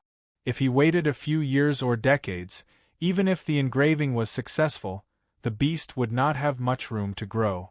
However, according to the ancient teachings, he had to make sure that they really met the requirement. The shaman was a little hesitant about this. Therefore, the shaman gave Xiao Xian a task to record the training, life and hunting of the first batch of beasts. So far, the shaman had written down 9 names on the animal skin roll in his hand. Xiao Xian handed the results to the shaman and waited for his opinion. The shaman had the right to decide whether to engrave these beasts or not.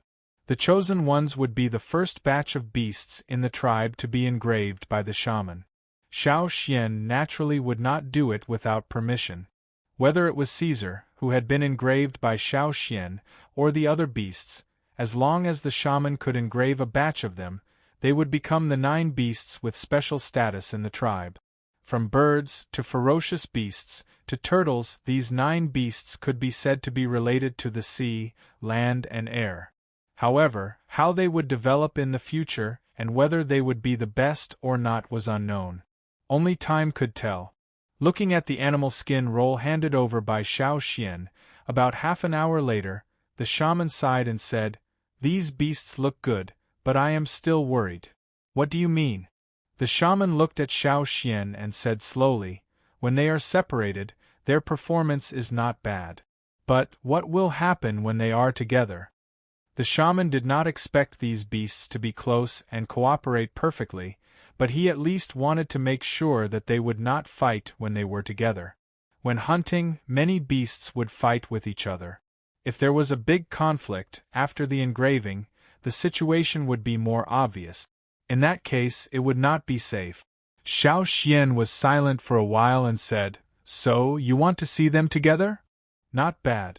The shaman used his finger to point at the row of names on the animal skin roll. Out of the 9 names, 2 of them would not be involved. What he meant by together was 7 of them. As for the other 2, they didn't need to cooperate with others. One was the tortoise in the medicine house, and the other was a snow-white falcon that Gigu brought back from the Green Land. The reason why Gigu's team often had better harvests than Ta's advance group was because of this falcon. However, Gigu didn't tell them about it until now, and brought it back to the tribe. These 2 were special cases. Other than them, the remaining 7 had to cooperate. Looking at the 7 names, Xiao Xian could only sigh inwardly. How do I put them together? Even if the 7 of them formed a group, it was completely different from the wolf pack in Xiao Xian's imagination. From a modern point of view, they were just a mixed army. There were too many species, and none of them were the same. Even their tempers were different. Xiao Xian stayed at the shaman's place and discussed with him for a long time. Then he took a piece of animal skin roll that was similar to the imperial edict, written by the shaman, and left the stone house with a sigh. He went to inform the beasts on the imperial edict and the people who raised them. Gigu's hunting team came back yesterday, and Ta's team would set off tomorrow. Now everyone was in the tribe, so Xiao Xian had to inform them one by one. The first thing he went to was Mao.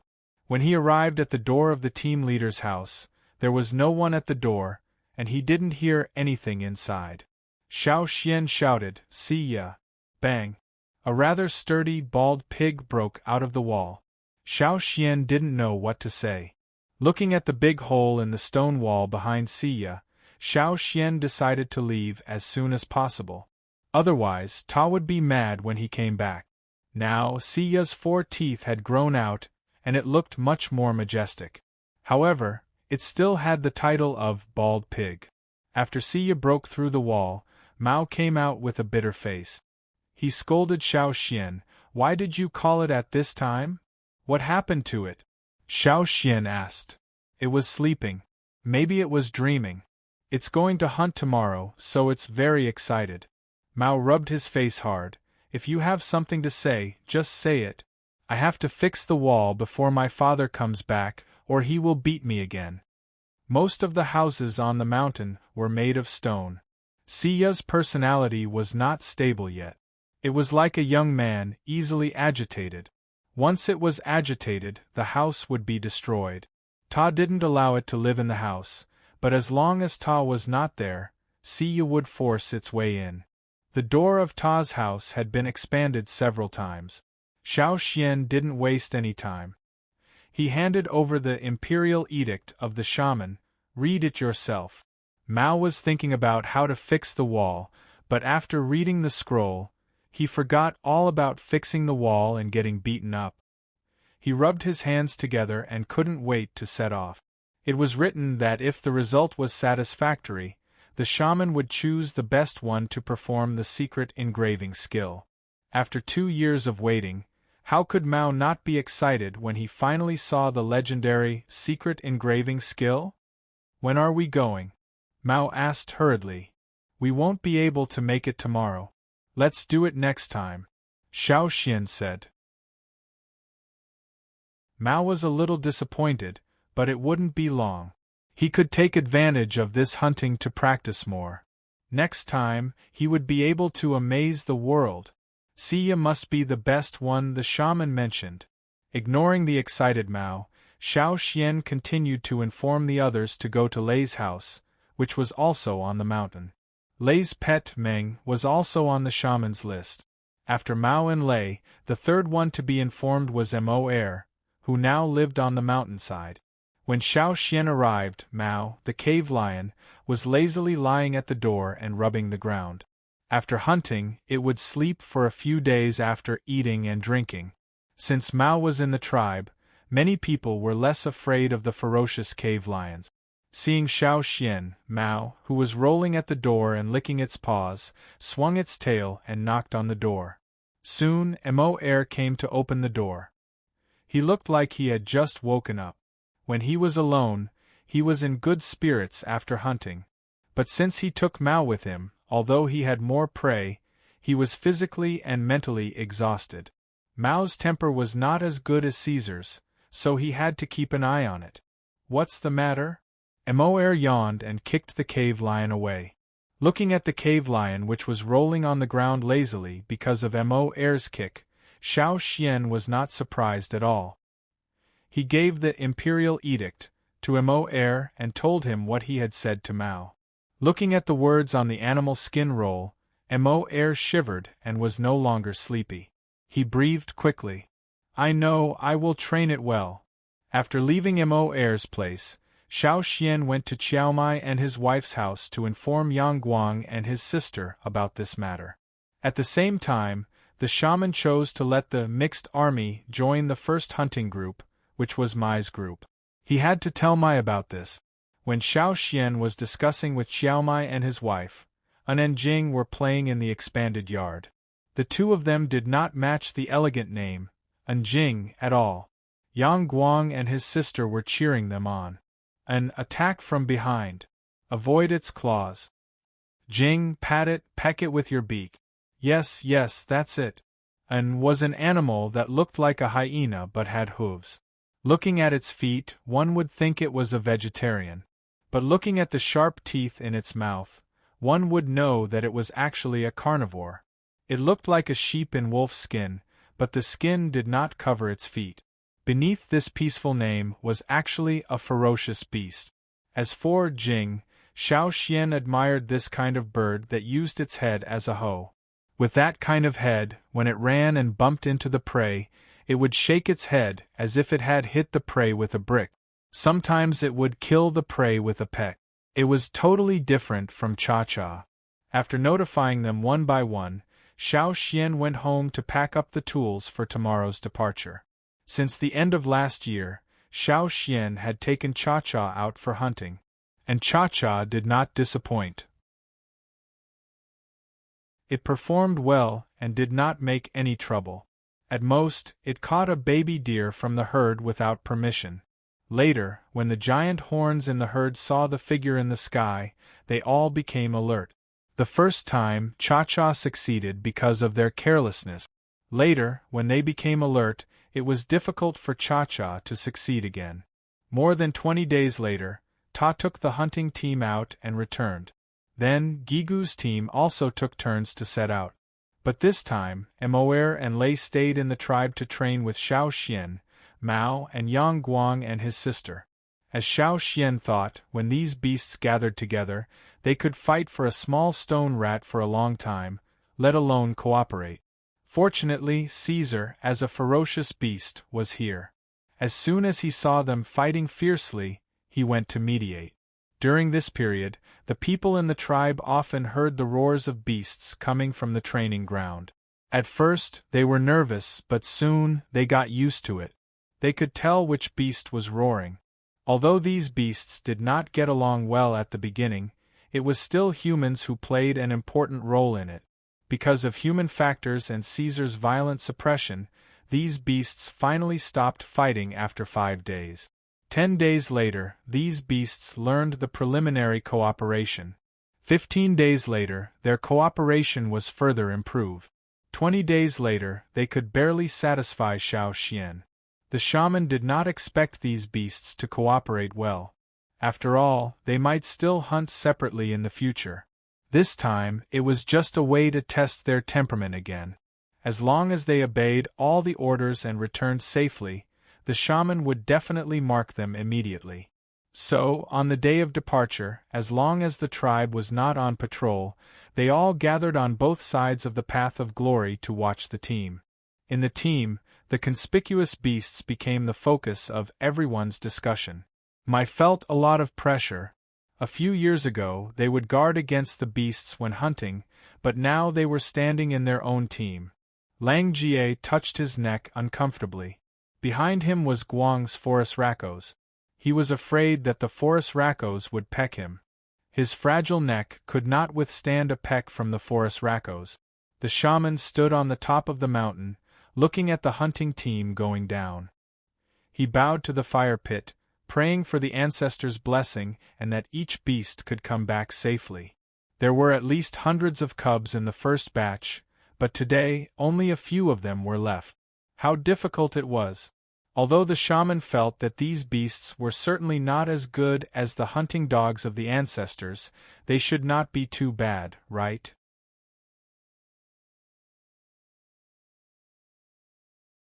Chapter 135.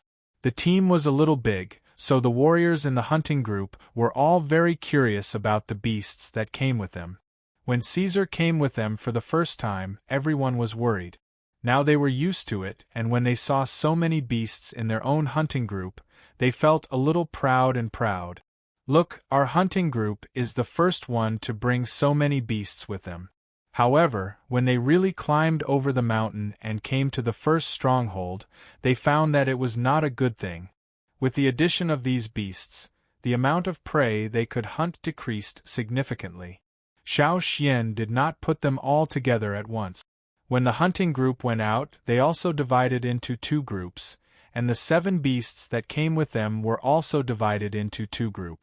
Mao, Emoer, and Lei brought their own beasts and followed Mai's group, while Yang Guang and his sister followed Xiao's group. As for Xiao Xian, his main task this time was to record the performance of these beasts and show it to the shaman. So, to some extent, Xiao Xian was like a teacher checking the students' grades, and these primary school students were doing their best to show their excellent performance. Coming to a strange environment, they were a little restrained at first, but after a few days of adaptation, they were able to hunt freely. 3 days later, the hunting group returned to the cave. Xiao Xian recorded today's observation on the animal skin roll, while the others kept glancing at Xiao Xian. They wanted to know what Xiao Xian had recorded, but Xiao Xian did not show it to them, and even if he showed it to them, they could not understand it. Since they could not see the record, they could only test it with words. Brother Xian, what do you think of our performance these days? Yang Guang and his sister were sent to inquire. Not bad. Xiao Xian did not raise his head, and continued to write symbols that the others could not understand on the animal skin roll. What did not bad mean? Was he satisfied or not? They exchanged glances, and then Lei, the oldest among them, said, I think we can challenge something more difficult. Every day, he would catch those metabao beasts, giant tapirs, and giant antlered deer.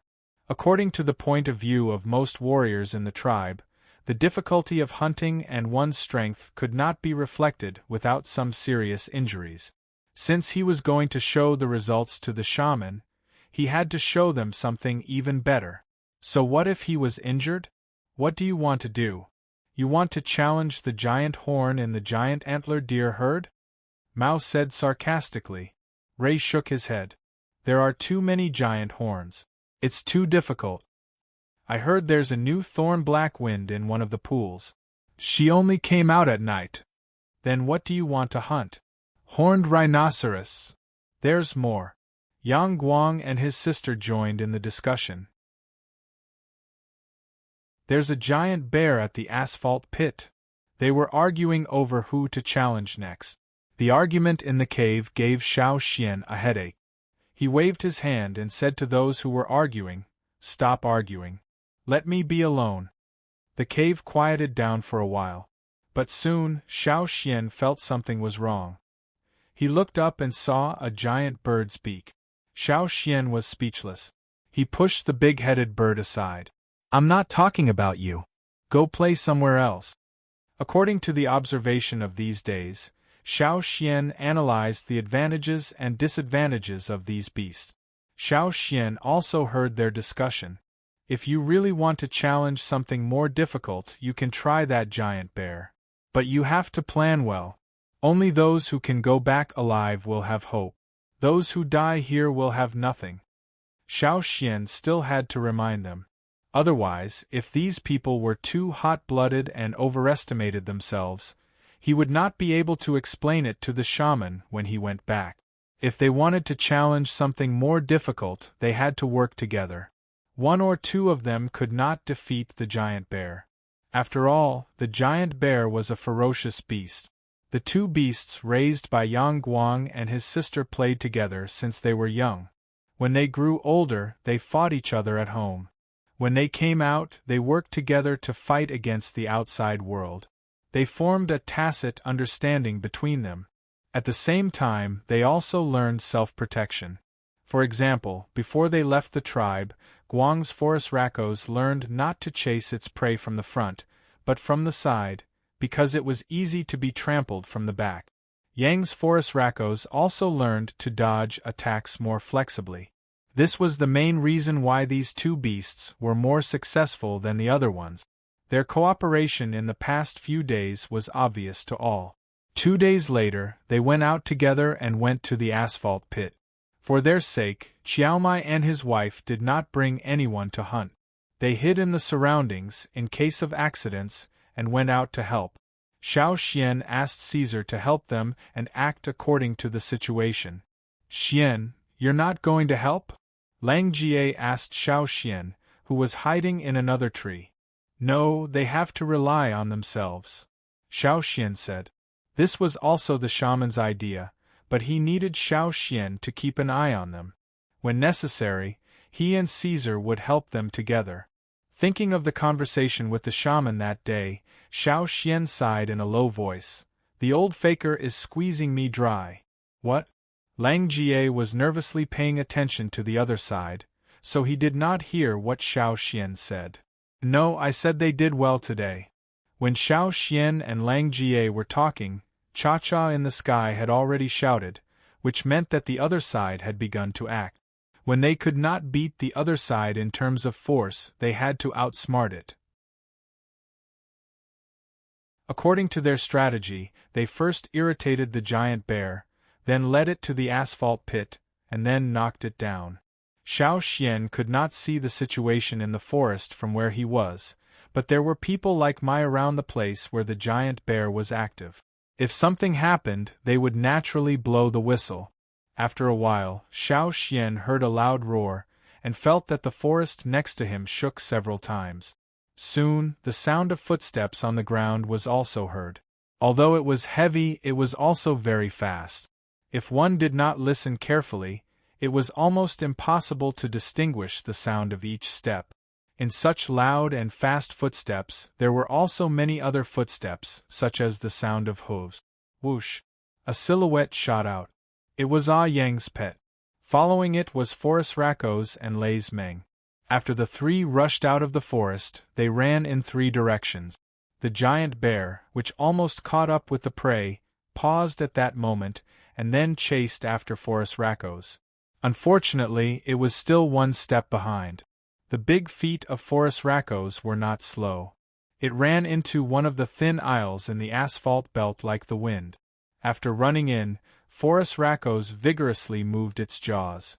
Its big mouth was hollow, so when it smacked its mouth, it would make a banging sound. Every time it was emotional, it would make such a sound. At this moment, even people who did not know Forest Rakos could feel the ridicule in it, not to mention the giant bear facing it. The giant bear walked around the edge of the asphalt pit, roaring at the few people inside. Every time it chased a person or beast, it would run into the pit. This made it very angry, but there was nothing it could do. It could only walk around the edge to demonstrate its power. These guys who broke into its territory and dared to eat its food, they should be bitten to death. After walking for a while, the giant bear felt bored. When it was about to leave, a cave lion appeared. Although the cave lion was small in size, it could not erase its disgust for cave lions. The cave lion was the one who robbed its food the most, and all cave lions should die. The giant bear roared and rushed over, but unexpectedly, the cave lion also ran into the asphalt pit and did not sink in, just like the big-mouthed bird before. Roar! The giant bear stood up, hoping that its roar could frighten them, and at the same time, overlook these scums who only knew how to escape. Every time the hunting team was chased to this place, the giant bear would stand up and show its power, roaring as if it wanted to shake the entire forest to pieces. Not only that, Lei, Mao and Moer also walked in from another path, standing in the asphalt pit, and threw stones at the giant bear. These stones could not hurt the giant bear, but could increase its anger. Cha-Cha also joined in, and several of them attracted the giant bear's attention to the front or the top. While the giant bear was roaring at the several beasts in the asphalt pit, a figure quietly appeared behind the giant bear, and was getting closer and closer. When it was close to a certain distance, it suddenly accelerated and rushed to the giant bear. The angry giant bear did not expect that there would be such a brave one behind it. It was used to roaring at the prey hiding in the asphalt pit, but this time it was defeated. The roar of the beasts had covered some of the sounds. When it felt the ground shaking and knew that something was rushing to it, it only had time to turn around, and was hit in the stomach. Even so, it still waved its paw. Four Fangs was hit by the bear's paw, and rolled on the ground several times. When the giant bear focused on Four Fangs and tried to stabilize its balance, a gray figure flashed by. It was hit again. This time, it was close to its chest, and the strength was stronger than before. Roar! Another roar rang out. This time, it was filled with unease and fear. It knew where it fell, and what would happen to the beasts and ferocious beasts in the forest if they entered here. Bang! The giant figure fell into the asphalt pit, splashing a lot of sticky asphalt. Seeing the giant bear fall into the asphalt pit, everyone breathed a sigh of relief. Mao ran out to check Four Fang's physical condition. Four Fangs was hit by the bear's paw, and there were several deep claw marks on its body. But for Four Fangs with rough skin and thick flesh, this injury was not too serious. It's not a big deal, just go back and rest. The claw marks are not deep. Mai looked and said. Four Fangs was still a little dizzy, lying on the ground and groaning. As the strongest among the beasts, It had never been hit like this in its life. Seeing that they were not seriously injured, and then looking at the giant bear that fell into the asphalt pit, everyone was still frightened. Fortunately, Caesar had patched it later, or the giant bear might not have been hit into the asphalt pit, and Four Fangs might have been killed by the giant bear's claws. They took the straw rope, and if Four Fangs accidentally fell into the asphalt pit, they would use the straw rope to save it. But unexpectedly, the giant bear seemed to be heavy, but its reaction was much more flexible than they thought. This made them understand that sometimes, the plan was only the ideal state, and anything unexpected could happen. Be more cautious when making plans in the future. Xiao Xian said. Yes. They all agreed. Seeing the giant bear gradually sinking, Mai asked everyone to leave, because it was useless to stay here.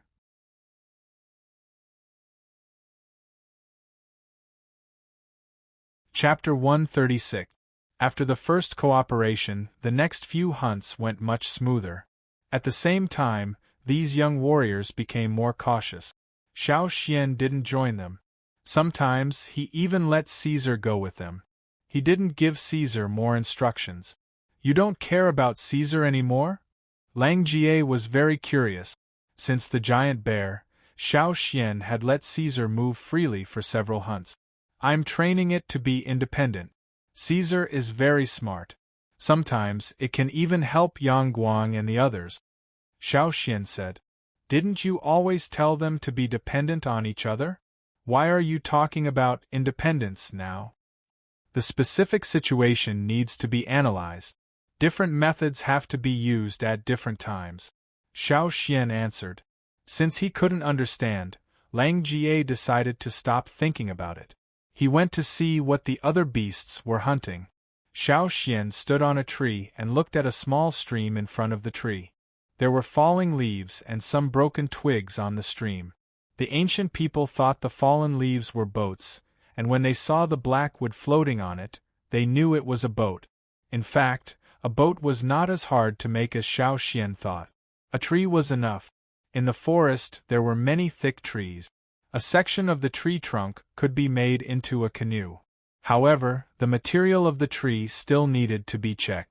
The appearance of these beasts in the forest didn't attract the attention of the high-level ferocious beasts in their own territories. For them, these were just a few small beasts. They didn't care about them. Mai led the hunting team and these beasts from the first stronghold to the third. Although there were many small troubles along the way, the overall journey was quite smooth. For the members of the hunting group, this was also a novel hunting trip. Jiao, an eagle's cry came from the sky. Xiao Xian looked up. Cha-Cha wanted to fly to another place. When they arrived at the hunting ground of the third stronghold, 2/3 of the hunting time had passed. The hunting team wouldn't go far. Moreover, if they went further, they wouldn't be familiar with the terrain and species composition. Therefore, under normal circumstances they would stay here for a few days, and then turn around and go back. However, Cha-Cha seemed to want to keep flying forward. If it weren't for Xiao Xian, it would have flown away long ago. In the sky, Cha-Cha had already told Xiao Xian with its unique flight path that it wanted to go there. Cha-Cha showed its strong desire to go in that direction when it came to the third stronghold. Uncle Mai, do you know where it is? Xiao Xian asked, pointing at the direction Cha-Cha wanted to fly to. Mai thought for a while and shook his head. I think I heard the old warriors mention it a long time ago. I can't remember. I only know that it's not a place we can go. I think it's called the Severing Land. Cha-Cha Land. Yes. Mai answered vaguely. He really couldn't remember. But when he was young, he heard other old warriors talking about it, saying that they couldn't go there. Since the ancestors stopped here and didn't go further, they must have their reasons.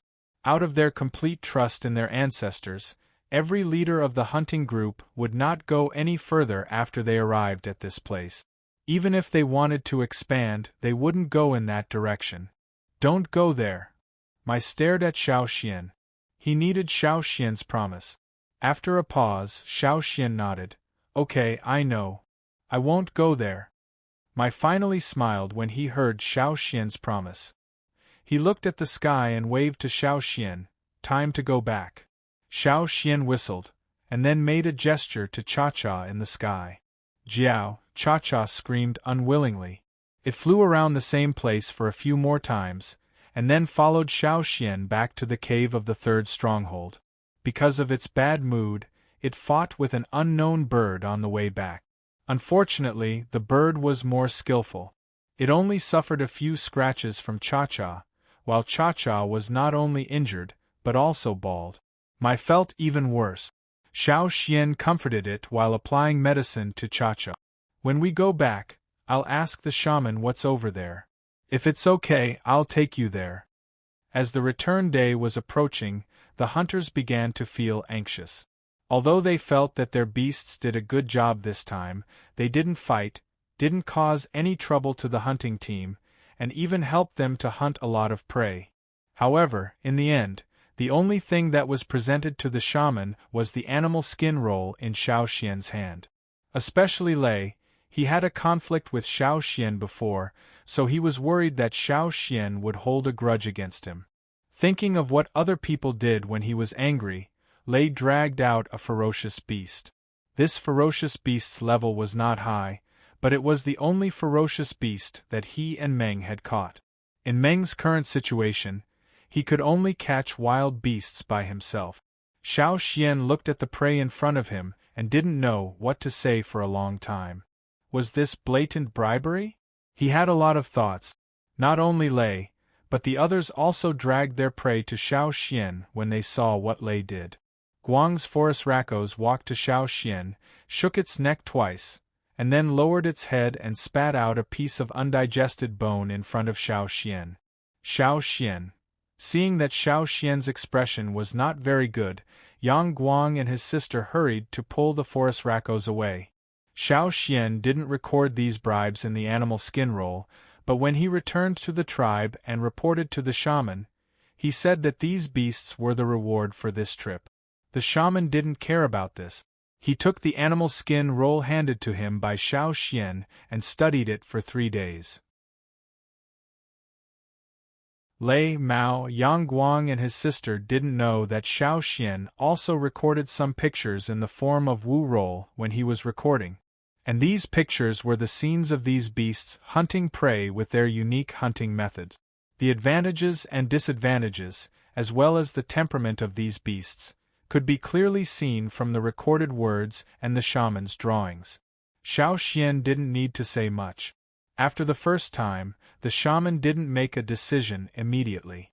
Later, the shaman arranged several times to let these beasts stay in the same hunting group, but they didn't stay in Mai's hunting group, but changed their hunting routes one by one. Xiao Xian also followed the shaman's instructions one by one. He was lucky enough to walk around the hunting routes of other hunting groups, and had a general understanding of the distribution of species on each hunting group's hunting routes. After each hunting trip, Xiao Xian also drew a more specific map. On this map, roughly where there were wild beasts, ferocious beasts, where there were more herbs, where there were huge trees, etc., were all marked. Xiao Xian didn't tell anyone except the shaman, even old Ku didn't know. Several times when Xiao Xian went to other hunting groups, he took Caesar and Cha-Cha with him. After following the hunting routes of other hunting groups to the third location, Cha-Cha showed a strong yearning for a certain direction again, and wanted to fly in that direction. But for the other times it didn't do so. Xiao Xian asked the shaman why this happened, but the shaman didn't give a definite answer. He said that he would read the Wu roll records left by his ancestors to see if there were any detailed record. Before the situation was clear, Xiao Xian wouldn't take Cha-Cha to that place easily. Who knew what would be there? Could they come back safely? Because the shaman had talked with Lei and Mao, who had raised wild beasts, they tried their best to hunt as much food as possible before the winter. This winter, the shaman engraved the beasts one by one, except for Caesar and Cha-Cha. During the engraving process, the shaman called Xiao Xian over, and planned to let Xiao Xian do it if he couldn't hold on. Guizhe, as the next shaman, was also called over to watch. The engraving site was right next to the fire pit. In order to ensure enough spiritual power during the engraving process, Xiao Xian was responsible for throwing fire crystals into the fire pit. It was snowing heavily, but there was no snowflake around, not even a drop of melted rain. Compared to other places on the mountain, the fire pit next to the fire pit was like a big heater. Xiao Xian threw a fire crystal into the fire pit, and watched the red energy floating towards the shaman and himself. As for Guizhe, she hadn't awakened, so she couldn't absorb the energy of the fire crystal. "Let's start," the shaman said. The first one to be brought over was Lei's beast named Meng. The people who brought Meng left quickly, and Lei couldn't stay here, so they waited in another stone house. At the top of the mountain, there were only the shaman, Xiao Xian, and Guizhe by the fire pit. The shaman sat on the animal skin blanket, looking at the wild beast that was a little taller than him, and reached out his hand. The familiar two-horned flame totem appeared in the shaman's palm, and the blue totem gradually took shape, but it took longer than Xiao Xian. When the totem was completely formed, the shaman was sweating profusely. Fortunately, the energy of the fire crystal could be replenished quickly. This time, the shaman didn't have to guard against the surrounding dangers like Xiao Xian did that night. He was very safe here. The process was similar to what Xiao Xian did, but after the totem was formed, it took longer to imprint it. Fortunately, the totem didn't disperse when the last bit was imprinted, and this step was completed. At the moment when the totem was completed, the shaman was exhausted and fell down. If Xiao Xian didn't react quickly and caught him, the shaman would have fallen directly on the stone beside the fire pit. After the first totem, the shaman found that he could only hold on to one totem. It would take a longer time to imprint all 7 beasts. After one totem, he had to rest for a few days before he could imprint the next one. When the last totem was imprinted, almost half of the winter had passed. According to the ancient scroll, the success rate of imprinting the accompanying hunting dogs was only half. The shaman was prepared, but he didn't expect that all 7 beasts would be successfully imprinted. Although there were 4 times when the totem was almost scattered, it quickly condensed in the end and the totem was imprinted. The 7 beasts were also in good condition. In one winter, the 7 beasts imprinted by the shaman all grew up. However, they didn't change as much as Caesar did.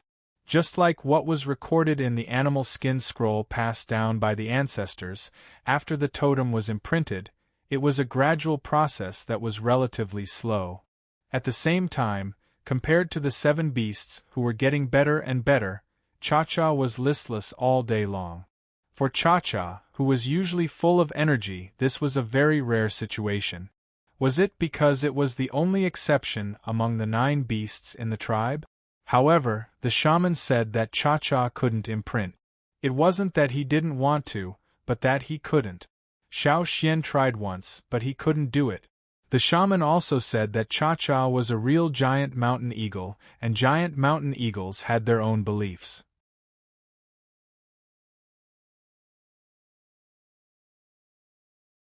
Chapter 137. In the winter, the 7 beasts that had been successfully engraved by the shaman had gradually begun to change their shape and appearance. Although the shaman had reminded them to prepare more food before the winter, the 7 beasts had grown up and their appetites had become bigger. The food still could not satisfy them. After all, with the increase of their level, the energy they needed would also change. It was just like the intermediate and senior totem warriors were not interested in the meat of ordinary beasts, because the meat could not satisfy their hunger. Until the end of the winter, each of the beasts looked like Caesar when he had just been engraved. The originally fat beasts had become very skinny. Even the fat on Siya's body was worn down. After the winter, as in previous years, it was the most important sacrificial ceremony in the whole tribe. According to the records passed down by the ancestors, the beasts that had been successfully engraved could participate in the sacrificial ceremony, and the fire would no longer reject them. Therefore, on the day of the sacrificial ceremony, except for Cha-Cha, the other 8 beasts were brought to the top of the mountain and stood beside the fire pit. Participating in the sacrificial ceremony meant that they had officially become members of the tribe. This was a very strange scene. It could even be said that this was the only time in hundreds of years that people and accompanying beasts had participated in the sacrificial ceremony together. Everyone was very excited, because they were luckier than the ancestors to be able to witness such a scene with their own eyes. After the ceremony, the shaman recorded it in detail in the form of Wu roll. This was also one of his great achievements since he became the shaman. It was something that could be passed down from generation to generation. It was worth remembering. In contrast, Cha-Cha, who was left at home and needed to avoid the fire of the fire, looked more bleak. Although its appetite was not reduced, its spirit was not as good as before. After the sacrificial ceremony, the coldness of winter gradually disappeared. From the top of the mountain to the bottom of the mountain, it became lively. A few days before the first hunting, several beasts that had been engraved would often go down the mountain for a walk. When they were young, they were often bullied by Cha-Cha. Except for the falcon in Gigu's hand and the turtle in Gui Zhe's place, all of them were caught by Cha-Cha several times in the air.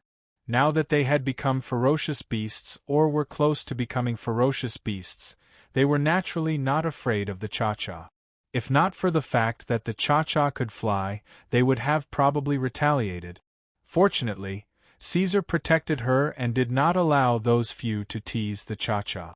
It was reasonable to say that Caesar was completely inferior to the others when they were all wild beasts. Even in the large wolf species, they were a relatively weak subgroup and were not as fierce as the others. But in fact, after the engraving was completed and he grew into a ferocious beast, Caesar's growth was much better than that of the other 7. Neither the cave lion Chi nor Mao dared to provoke Caesar. Cha-Cha continued to squat in its nest as it watched the minions that it had once bullied become stronger one by one. Seeing this situation, Xiao Xian was helpless. When the shaman had almost finished teaching this batch of newly awakened warriors, Xiao Xian went up the mountain again to have a good chat with the shaman. I planned to take Cha-Cha to have a look over there during this hunting trip. Xiao Xian sat opposite the shaman and said. The shaman understood what Xiao Xian meant by over there, so he remained silent. After a while, he went to the inner room and took out an animal skin roll. He handed it to Xiao Xian and said, "This is recorded in the ancient scroll left by our ancestors." After Xiao Xian told the shaman about Cha-Cha last year, the shaman carefully read the ancient scroll and extracted some relevant records. Xiao Xian took the animal skin roll and looked at the written record. These were only ordinary written records, and obviously, they were retold by others. The description was a little vague. It also mentioned the severing land that Mai had mentioned. When the ancestors opened up the hunting route, they were blocked by a thorny plant and could not go any further. However, when they stood at a high place, they could vaguely see the mountains in the distance, but because of the plant in the middle, they could not go any further. Therefore, the ancestors called that place the severing land. It cut off the road between the mountains and prevented anyone from entering. However, there were also some interesting things mentioned in the scroll. The shaman said that Cha-Cha was a giant mountain eagle, and the giant mountain eagles had their own belief and source of power. Xiao Xian did not know much about it before, so this animal skin roll had some information. It was said that the giant mountain eagle's power came from the snow abyss. It was a huge mountain covered in ice and snow all year round, so people called it the Eagle Mountain. Chief Ao once said that the giant mountain eagles came from the Eagle Mountain, but now it seemed that it was not true. The Eagle Mountain was the source of their power. As for whether it was the place where they were born, no one knew. A long time ago, the ancestors had only heard about the legends of the giant mountain eagles, but had never seen them with their own eyes. Some people said that the Eagle Mountain was the eagle's graveyard, while others said that the Eagle Mountain was the eagle's birthplace. There was not much information on the animal skin roll, so Xiao Xian finished reading it quickly. Is the place where Cha-Cha wants to go to the Eagle Mountain? Xiao Xian was puzzled. Maybe, the shaman said. After thinking for a while, Xiao Xian said, I still want to go with it. The shaman looked at Xiao Xian and was silent for a while. Then he said, It's very dangerous. You may not be able to come back. I know. Xiao Xian had made up his mind, so he would not change it. I'll have to trouble you to talk to Uncle Mai. The shaman did not try to persuade him again. He just sighed. Knowing that the shaman agreed with his decision, Xiao Xian grinned and bowed. Don't worry, I'll come back safely. The shaman felt his eyelids twitch. He waved his hand helplessly and signaled Xiao Xian to go out. It was the first hunt of the year, and there were several ferocious beasts in the team. Whether it was Ta or the 5 team leaders, they all wanted to perform well. Mai was excitedly discussing the upcoming hunt with Qiao when he heard the news brought by Xiao Xian. You want to go to the Severing Land? Mai's facial muscles twitched, and he said it word by word. He took a few deep breaths and clenched his fists. He wanted to beat up the person in front of him. He knew that Xiao Xian was not a person who would give up easily. Last year's promise was nothing. This time, he directly asked the shaman for help, and the shaman agreed. What else could they say? No, it should be the mountain range on the other side of the Severing Land. Could be somewhere else. I just want to have a look and see why Cha-Cha always wants to go there. Xiao Xian explained. It would have been better if he did not explain. Once he explained, Qiaomai and his wife became more worried. They admired the warrior's fearless spirit, but it did not mean that they liked to see such suicidal things. Even their ancestors did not want to go there. How could Xiao Xian, who was not even a mid-level totem warrior, come back? How annoying! How annoying! However, this matter was not made public. It was not until the hunting group went out from the first hunting area to the third hunting area that they knew about it. The Severing Land? You can't go there. Xian, listen to Mai. Don't go there. You can't come back if you go there. Really, don't go there. If Cha-Cha really wants to go there, he can just fly there himself. Why do you have to follow him? Everyone in the hunting group tried to persuade Xiao Xian. After years of living together, they had become closer to Xiao Xian. They also thought highly of Xiao Xian, a new warrior. What was more, Xiao Xian was born in a cave near the mountain foot area, but he was not inferior to those people in the mountain. This made them feel proud and proud. In the eyes of many old warriors in the mountain foot area, Xiao Xian's future achievements would not be inferior to those people in the mountain. In the future, he might even live in the mountain. Many of them often used Xiao Xian to encourage their children. For example, Sai's father. Every time he saw that Sai was not doing well, he would use Xiao Xian to criticize him. So, until now, Sai had never looked at Xiao Xian in a good way. But now, Xiao Xian wanted to go to the place that even their ancestors did not want to go. Wasn't he looking for death? Unfortunately, persuasion was useless. How could the shaman agree? No one could understand. But since the shaman agreed, they did not insist on persuading him. Mai called Xiao Xian alone to talk, and gave some good stone spearheads to Xiao Xian. Uncle Mai, if I still don't come back in 6 days, don't wait for me. Xiao Xian said. Mai wanted to say something, but stopped. In the end, he nodded. Xiao Xian did not plan to take Caesar with him this time. He told old Ku about this matter. If he could come back, it would be fine. If not, old Ku still had Caesar to accompany him. The day before the hunting trip, Xiao Xian did not take Caesar with him. Instead, he left Caesar in the tribe. When Xiao Xian left, Caesar still followed him for some distance. After being scolded by Xiao Xian, Caesar reluctantly stopped. After saying goodbye to the hunting group, Xiao Xian called Cha-Cha. Then, holding Cha-Cha's feet, he was carried by Cha-Cha and left through the air. The forest ahead was not easy to pass, and the road was not easy to walk on. It was also time-consuming. But it was different in the air. There were not many large birds in the area ahead. When Cha-Cha stood on the ground, he was slightly taller than Xiao Xian's shoulder. Therefore, it was not too difficult for him to carry Xiao Xian. After flying through the forest, Xiao Xian found that there were fewer animals in the forest. Half a day later, Xiao Xian saw the severing land mentioned in the ancient scroll.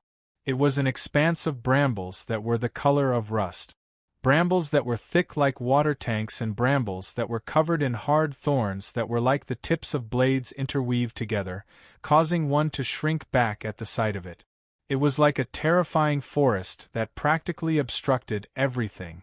In the gaps of the thorns near the ground, there were some small but dangerous creatures. Their blood-red eyes were like evil spirits, staring at every creature that flew over the thorns. Even the ferocious beasts in other parts of the forest would not set foot here. Looking at the endless brambles in front of him, and then looking at the quickly flashing figures in the gaps of the brambles, Xiao Xian decided to take a rest first. He would wait for Cha-Cha to accumulate his strength before flying over.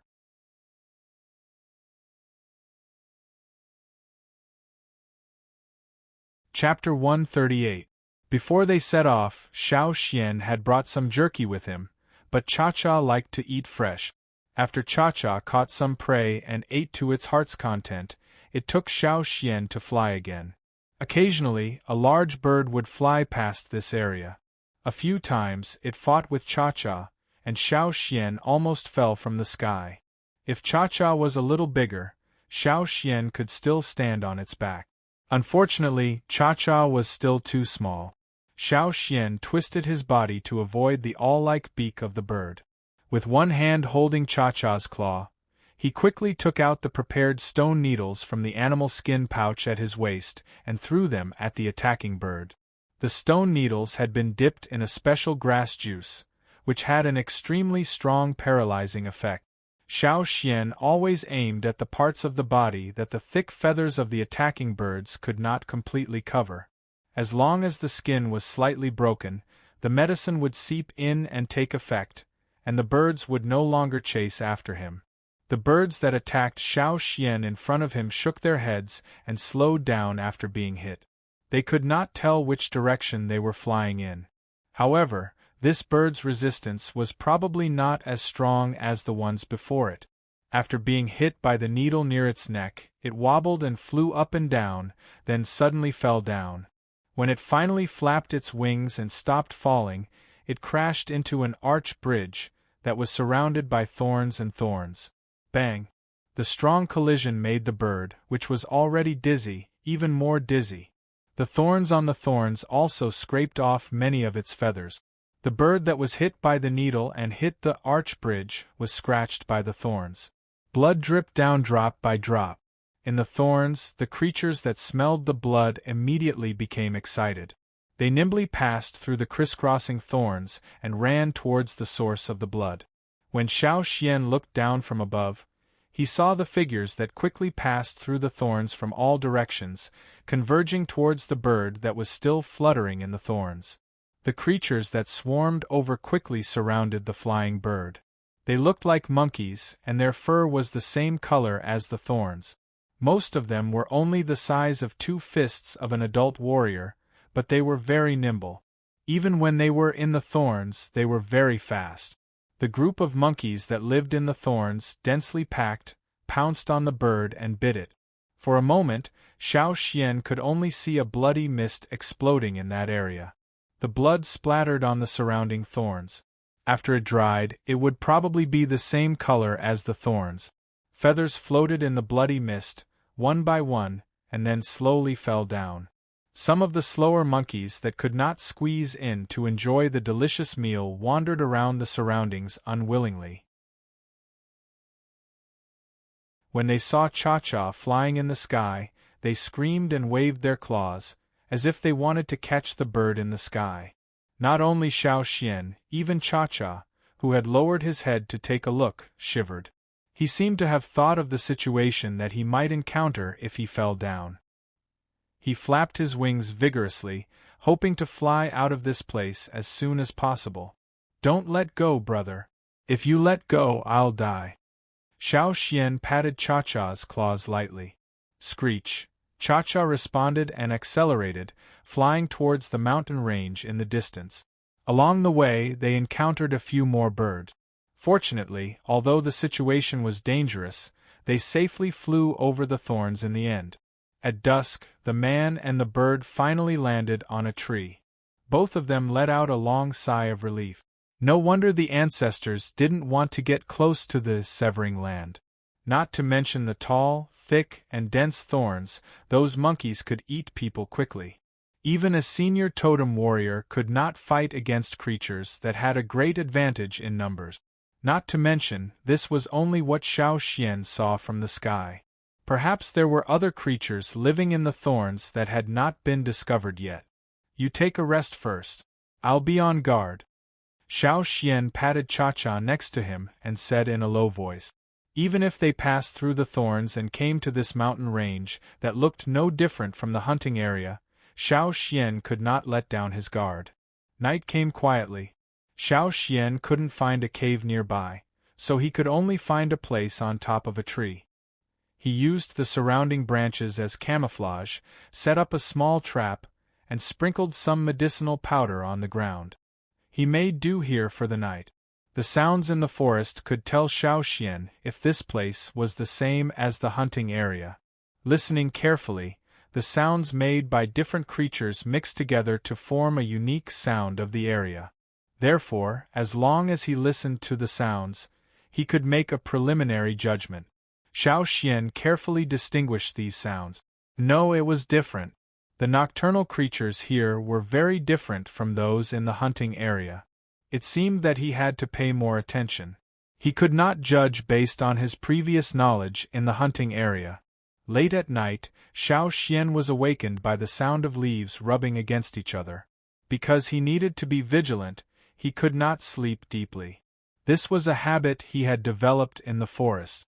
He did not rest, but he could not rest at ease. He would wake up at the slightest abnormal sound.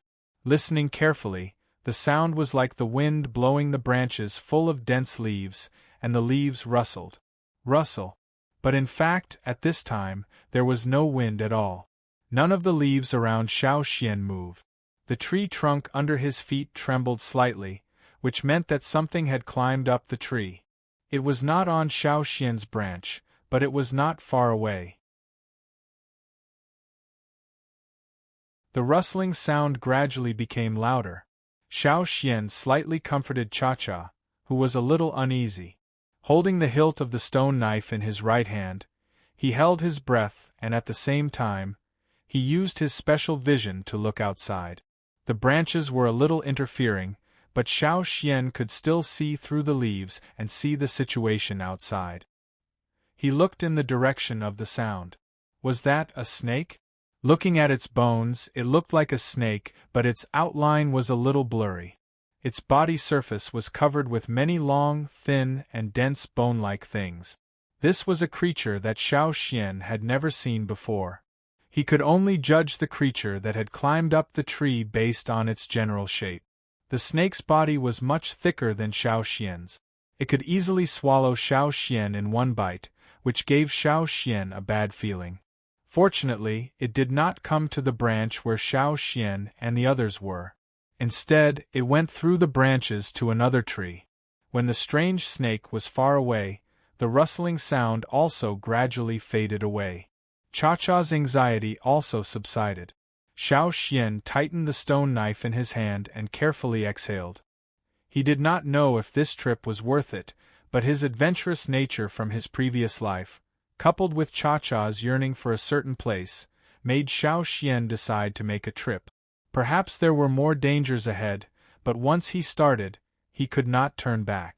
Xiao Xian would also try his best to go as far as possible. Perhaps he would die and not be able to return to the tribe. There was enough food left in the tribe, and there was Caesar at old Ku's side. His life would not be more difficult than old Ku's former life as a stoneware craftsman. Thinking about it, Xiao Xian sneered in his heart. Would he die? How was that possible? Holding the knife, Xiao Xian closed his eyes and rested for a while. He had to continue tomorrow. At night, Xiao Xian woke up several times and saw several nocturnal animals. They were indeed different from the animals in the forest on the other side of the thorny belt. In the next few days, Xiao Xian quietly walked through the forest, while Cha-Cha flew by in the air. Xiao Xian only needed to follow Cha-Cha. It could determine the correct direction. This trip was to find the place Cha-Cha had been looking for, not to hunt.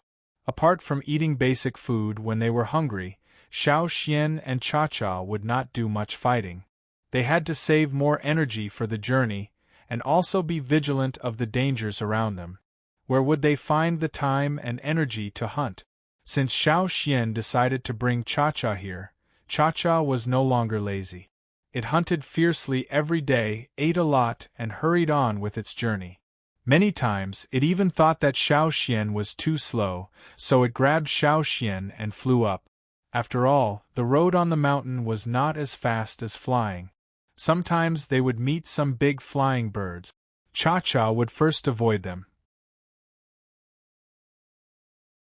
If it could not avoid them, it would fight them. If it could not fight them, it would run away. If it could not escape from them, it would lead them down and ask Xiao Xian for help. Just like that, they walked for 6 days straight. At this time, the hunting group that stayed in the third location did not see Xiao Xian, so they had to go back first. Xiao Xian did not expect that the place Cha-Cha wanted to go would be so far away. He and Cha-Cha had been walking for more than 10 days, but it seemed that they had not seen the end. During these 10 days, Xiao Xian and Cha-Cha almost fell into the stomach of the strange ferocious beasts in the forest several times. Both of them had many injuries. When they were seriously injured, they would find a cave and rest for 2 days. They could not rush at this time. They had to rest well and maintain a good state, so that they could continue to move forward. Sneaking in this dangerous forest made Xiao Xian more sensitive to danger. At the same time, he became more skilled in hiding himself and his breath. Holding the scarred teeth knife, Xiao Xian moved his arm. His arm was broken when he dodged the saber-toothed beast, but it was not a big deal. He would feel better after a night's rest. The stone knives that he had brought with him were all broken. Xiao Xian had made some rough stone knives on the way, but they were all broken in the fight with the ferocious beast. Now, the only thing he had left was old Ku's teeth knife. But judging from the condition of the teeth knife, it would not last long. In front of them, there was a cliff about 100 meters high. Without Xiao Xian's signal, Cha-Cha had already flown down.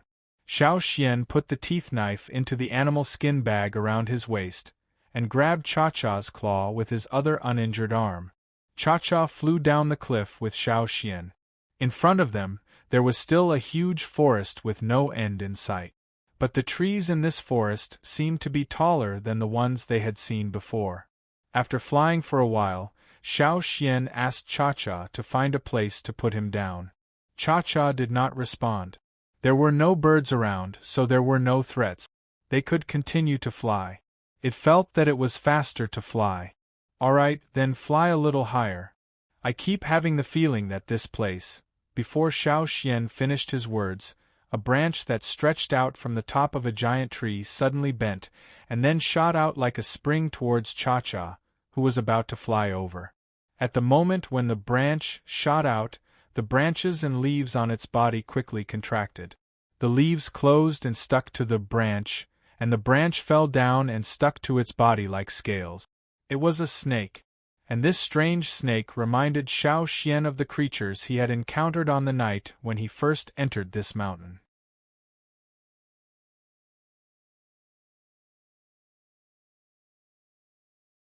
Chapter 139.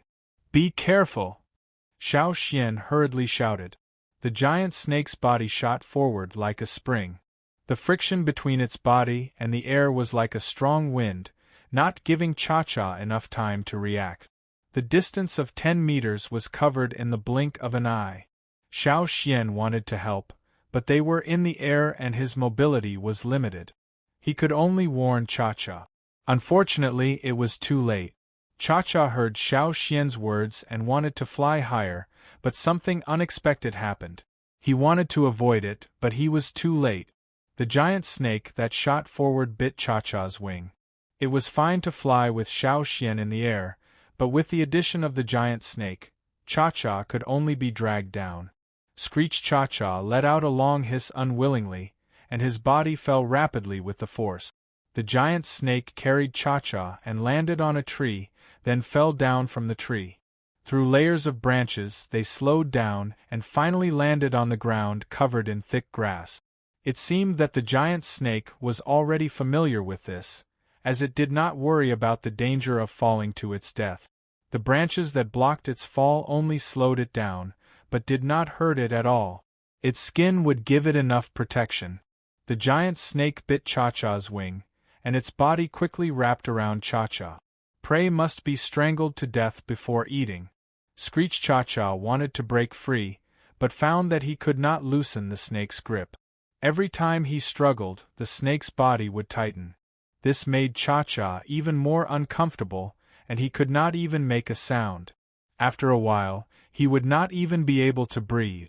Xiao Xian, who was being held by Cha-Cha, let go of Cha-Cha's claws when the giant snake coiled around him. Without thinking, he took out his teeth knife and slashed down with all his might. With a bang, the knife landed heavily on the giant snake's body. Crack, crack! The sound of a tree branch being chopped and broken reverberated through the forest. Some of the fragments on the snake's tough and thick skin were sent flying by the slash. This was the knife Xiao Xian usually used when he hunted ferocious beasts in the hunting area. If the prey's skin was tough, he would quickly follow up with another knife. Using his full strength, he slashed continuously in one breath. Moreover, every slash was aimed at the same spot at the same time. Even if the beast's skin was tough, as long as the saber was still there, and the saber was still hard, he could break open a hole in this tough defense. The tree-like camouflage was the snake's specialized scales. Compared to ordinary branches, the snake's specialized scales were harder. Even Xiao Xian's teeth blade could only leave a mark on the scales. It was difficult to cut a wound in one go. Indeed, Xiao Xian had been injured before, so the strength of his slashes was weakened. He could not injure the snake with one strike. However, the snake's skin was harder to deal with than the thorn-black wind's hard thorns. It was also a huge problem for Xiao Xian. However, if one strike was not enough, he would try again. If 2 strikes were not enough, he would try again. The teeth knife kept slashing, and the hard fragments of the snake's skin were sent flying. It was very painful. Like the fragments of an explosion, they scattered in all directions. He could not stop. He could not give the beast enough time to react. What's more, Cha-Cha was still caught by the snake. Xiao Xian needed to solve this problem as soon as possible. The longer he delayed, the closer Cha-Cha would be to death. Crack! Crack! Crack! There were 3 crisp slashes in a row, and the fragments of the snake's hard skin splashed. Along with the slashes, the weird snake's unique roar was heard. It was like the shrill sound of a storm blowing through a narrow gap. Slash! Slash! Slash! Xiao Xian had no time to care about the discomfort in his eardrum. He only focused on cutting the wound on the snake's body with his teeth knife. Every time he cut, the snake's thick and solid leather armor would crack deeper. The snake sensed Xiao Xian's intention and became angry. The specialized scales, which had shrunk, grew like leaves in spring. Except for the part where Cha-Cha was curled, the specialized scales on the other parts of the snake were erected and the leaves were completely unfolded. The whole snake was like a blooming flower on a stick. Its body, which was not small in the first place, suddenly expanded to twice its original size. On the strange snake face Xiao Xian had never seen before, a pair of cold eyes stared at Xiao Xian. Its brown forked tongue, which was like a tree branch, came out of its mouth. It twisted its thick body and swung its tail at Xiao Xian mercilessly. Xiao Xian had to temporarily stop slashing. He bent his knees and his body swayed slightly. His feet stomped heavily on the ground, and the plants under his feet instantly turned into a puddle of green mud. His figure bounced back to avoid the snake's powerful tail. After landing on the ground, he quickly jumped up and down a few times. Every time he touched the ground, his feet stomped hard, leaving deep marks on the ground. His figure was like the wind, quickly changing his position to avoid being caught by the snake. Then, without taking a breath, he swung his teeth knife and slashed at the same spot where he had slashed several times just now. Don't think that I can't see the scars on your branches just because you've bloomed. Slash.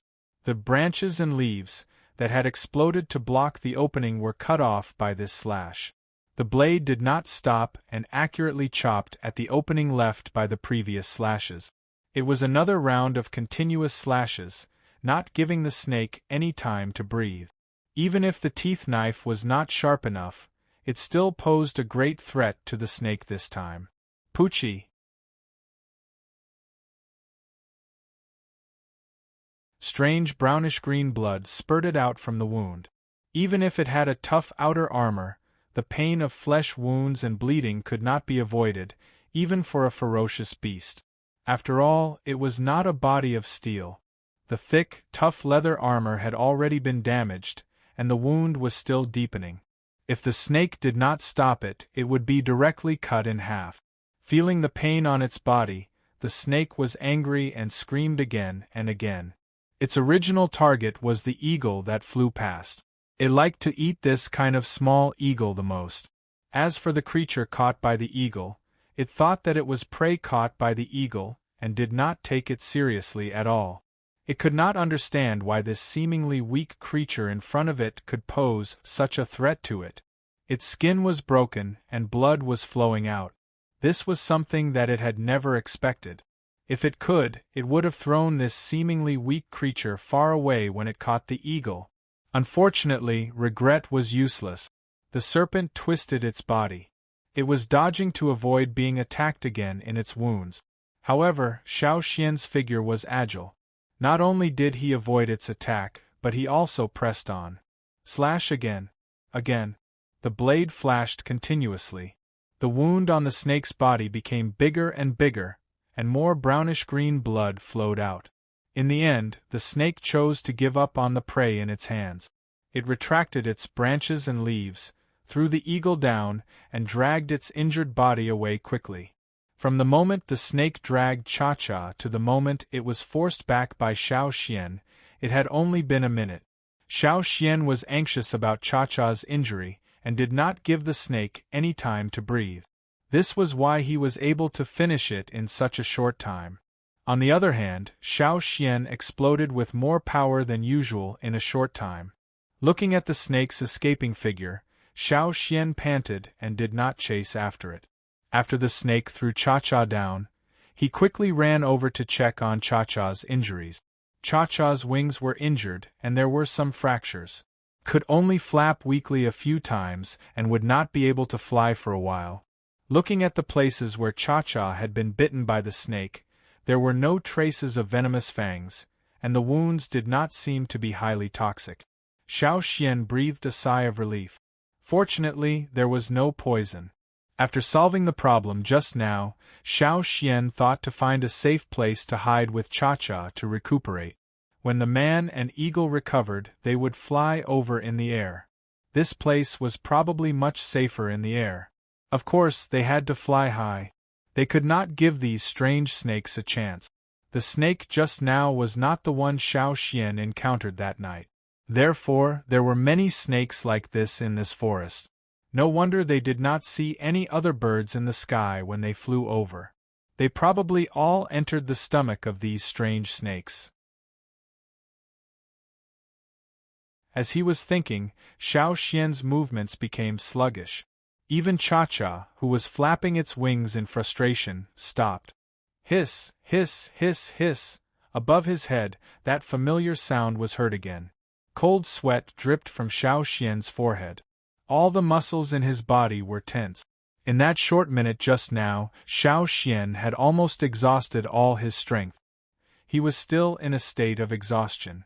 Before coming over, he had already gone through a battle and injured his arm. Just now, he had gone through another battle. He thought that he would have a buffer, but he did not expect that this forest would not give him enough time to catch his breath. Xiao Xian turned around, his back facing Cha-Cha. He raised his head and looked in the direction of the sound. In the forest of giant trees, looking up from the ground, the lush branches and leaves were all that could be seen, covering the sky and the sun. It was as if the little bits of sunlight that seeped through were charity. As for the place where the giant snake had dragged Cha-Cha down, because of the broken branches along the way, more yang-guang leaked down. Combined with the surrounding environment, it was like an abrupt light pillar, extremely eye-catching. At this moment, Xiao Xian and Cha-Cha were standing in this light pillar. The yang-guang illuminated this place, making it much warmer than other places in the forest. If it was in the tribe, being exposed to this kind of yang-guang would not be enjoyable. When it was peaceful and warm, it would almost make people close their eyes in comfort. However, at this moment, whether it was Xiao Xian or Cha-Cha, they could not feel this kind of warmth. On the contrary, they only felt that they were in the coldest winter snow. In the distance, in the dark forest, there were no other living creatures, not even flying insects. Above them, two thick branches became bent and then slid down along the trunk. Bang! A slight and short muffled sound, the same as the one Xiao Xian heard in the air. The two giant snakes had already put away the specialized scales that were used as camouflage. They slowly moved towards Xiao Xian, as if they were not worried that their prey would escape. With one in front and one behind, Xiao Xian and Cha-Cha were sandwiched in the middle. Thump thump, thump thump. Xiao Xian listened to his thundering heartbeat, his palms sweating. His grip on the stone knife did not tremble. Xiao Xian's mind raced as he tried to think of a solution. He knew that he did not have much strength left. If he had to fight one more time, he would not have much chance of winning. Even if he risked his life to fight one more time, there would still be some hope. However, there were now two of them, and these two were not smaller than the one he had just cut off.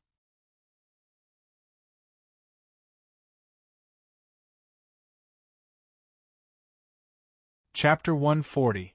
Even without their specialized scales, the two snakes were still much thicker than Xiao Xian. They slowly approached Xiao Xian and Cha-Cha. Strangely, Xiao Xian saw a trace of mockery in their cold eyes. They had seen Xiao Xian defeat their own kind, but did not help. Instead, they watched from high up on the branches, as if they were using their own kind to test Xiao Xian's strength. Now, they realized that Xiao Xian did not have enough strength to pose a threat to them. Beside him was a delicious little eagle. Finally, they slowly came down from the tree. The two snakes twisted their bodies and walked in an S shape, getting closer and closer. Just as Xiao Xian was thinking about whether to fight one more time or carry Cha-Cha and escape, a sharp eagle cry came from the sky. This cry broke the silence of the forest, and also disturbed the originally slow pace of the two snakes. The two snakes flicked their tongues, as if sensing something. However, they did not approach Xiao Xian and Cha-Cha. Xiao Xian's heart beat faster. There were eagles. Eagles and snakes were also on opposite sides here. Either you eat me or I swallow you. Naturally, the two snakes would not be small characters like him and Cha-Cha if they were able to make them wary. Weak creatures would not be able to survive in this forest. Cha-Cha turned its head and looked away from the two snakes to the sky. Whoosh! A huge figure flashed past above them. The two snakes seemed to have the intention to leave, but were hesitating. Just as they were hesitating, the huge figure flew over again. This time, it did not just fly past them, but directly passed through the dense branches above them. Two large claws tore through the dense branches, revealing an eagle head similar to Cha-Cha's. Is this also a giant mountain eagle? Xiao Xian thought. Compared to the giant mountain eagle, Cha-Cha looked like a toddler in kindergarten. The giant eagle's sharp eyes looked at the two snakes on the ground and swooped down. Crack, crack, crack, crack. The branches above them became brittle and broke into countless pieces. Wooden splinters fell like rain. Xiao Xian carried Cha-Cha and quickly ran to the side to hide. He did not dare to run away. Here, he could rely on the giant eagle to avoid the two snakes. If he ran away, there might be more of these snakes in other places. It was better to stay here and observe the situation. The giant eagle swooped down through the branches. When its large claws clawed on the tree trunks, 10 people would not be able to encircle them, leaving holes. When it was a few meters above the ground, the eagle claw exerted force and rushed toward one of the large snakes. The area under the forest was still a little narrow for it. It couldn't even stretch its wings, and its agility was greatly reduced. Even so, the eagle's claws still caused a great impact to the snake. The eagle's claws pressed down on the snake's wriggling body. The eagle's sharp beak pecked at the snake like a sharp blade. The other snake wanted to help, but the eagle whipped its wing and only bit off a few feathers. The eagle was supposed to hunt in a wide area, not in a dense forest. If it did not do well, it would be trapped. Moreover, the eagle's wings could be scratched by the branches. Even if the eagle's wings were tougher than those of ordinary birds, it was not completely unaffected. Xiao Xian did not dare to help rashly. If Xiao Xian went over, the giant eagle would be restrained. The giant eagle grabbed the big snake that had been pecked by it and flung it towards the thick tree trunk next to it with great force. At the same time, when the other snake tried to bite it, it used the snake under its claws as a whip and lashed at it. Bang! The snake's head hit the tree trunk again and again. Every time it hit the tree trunk, it would leave a hole. Xiao Xian watched from the side with his mouth wide open. This eagle was indeed an expert. Looking at the way it used the snake's body as a whip, it was obvious that it was not its first time. It was very skilled. It was the first time he saw an eagle use a snake as a whip. It seemed that this giant eagle understood where its weakness was and used a more relaxed method to deal with its prey. Cha-Cha, who was next to Xiao Xian, was also stunned. However, it soon became excited and wanted to grab the snake and swing it a few times. Finally, the snake under the eagle's claws was knocked dizzy. It did not have a chance to bite the eagle's claws before it was torn apart by the eagle's beak. The thick and solid skin had already been broken in several places. Brownish-green blood flowed everywhere. Every time the eagle's beak tore the snake's skin, a piece of skin and flesh would fall off. The other snake wanted to escape, but the giant eagle dropped the snake under its claws and grabbed at the escaping snake. In the end, neither of the snakes managed to escape. The giant eagle bit and tore the two snakes, then raised its claws and threw one of them towards Xiao Xian and Cha-Cha. It grabbed the other snake and flapped its wings. It seemed that it wanted to leave this place and find a place to eat. The snake that was thrown over was obviously the giant eagle's charity. However, how could Xiao Xian give up the opportunity to leave this place for a snake? Xiao Xian stored his teeth knife back at his waist and ran over with Cha-Cha. He could see that the giant eagle did not want to kill Cha-Cha, but Xiao Xian still had to be cautious. After running a few steps, he slowed down and observed the eagle's reaction. The giant eagle, which was about to fly away, stopped and looked at Xiao Xian. Its sharp eyes made Xiao Xian break out in a cold sweat and feel great pressure.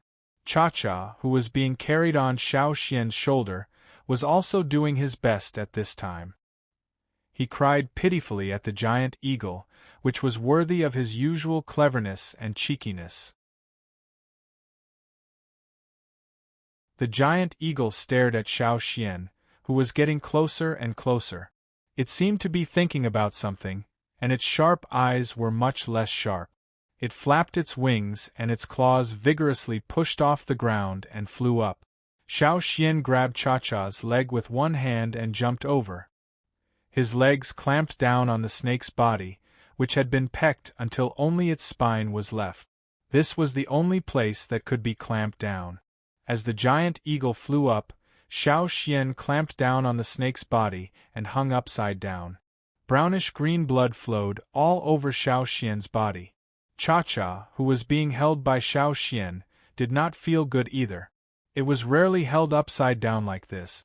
Thanks to his strong body and the strength of a totem warrior in the tribe, Xiao Xian could carry Cha-Cha's weight with one arm. It was not difficult for him to carry big stones in the tribe. Although Cha-Cha was big now, it was much lighter than a stone. During the ascent, the giant eagle could not fly freely, so it had to use the trees nearby several times. Xiao Xian and Cha-Cha bumped into trees several times.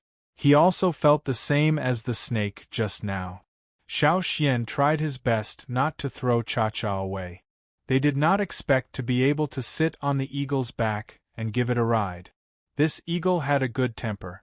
It was not related to Cha-Cha by blood, so it did not show any affection. It was just a little friendly. Xiao Xian could not push it anymore. If he angered it, he and Cha-Cha might end up in the eagle's mouth. In the world of ferocious beasts, the same kind was nothing. They could still be eaten.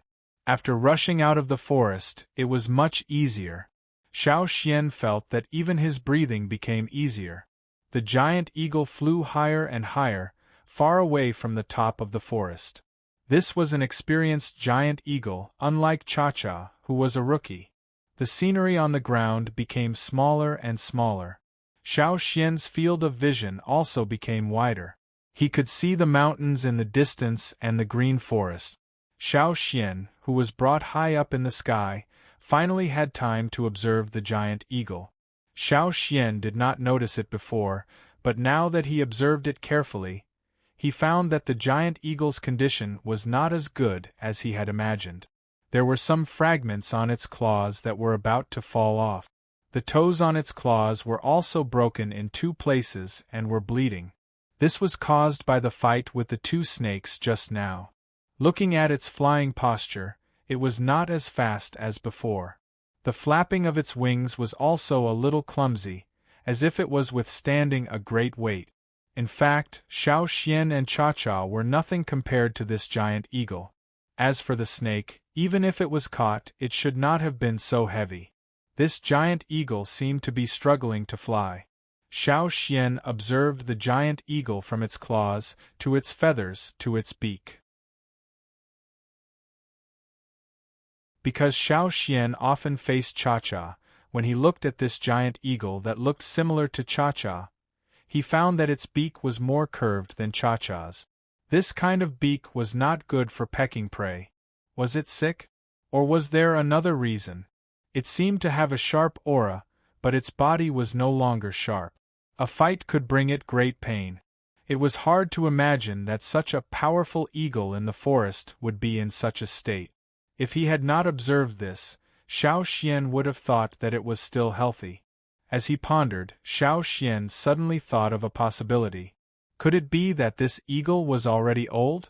He just did not know how old it was. How long would it take for Cha-Cha to grow to this size? A few decades? A few hundred years? Or even longer? The mountain range was getting closer and closer. Xiao Xian had never been here before. Moreover, the giant eagle was flying in the direction that Cha-Cha had flown to. Could it be that Eagle Mountain was over there? However, Xiao Xian did not see any other giant eagles here. If it was Eagle Mountain, why was there no eagle? It seemed that Eagle Mountain was not here, but somewhere even further away. Xiao Xian thought to himself. This place was only a temporary resting place for the giant eagle. As it approached the mountain, the giant eagle began to flap its wings vigorously to pull itself up. This time, the feeling of heaviness was even more obvious. Even if Cha-Cha was carrying Xiao Xian, it would not be so heavy. The giant eagle finally landed on the edge of a cliff, and the strange snake was thrown to the ground. Xiao Xian also jumped down from the strange snake and carried Cha-Cha to the side. Xiao Xian did not touch the snake. It was the giant eagle's prey.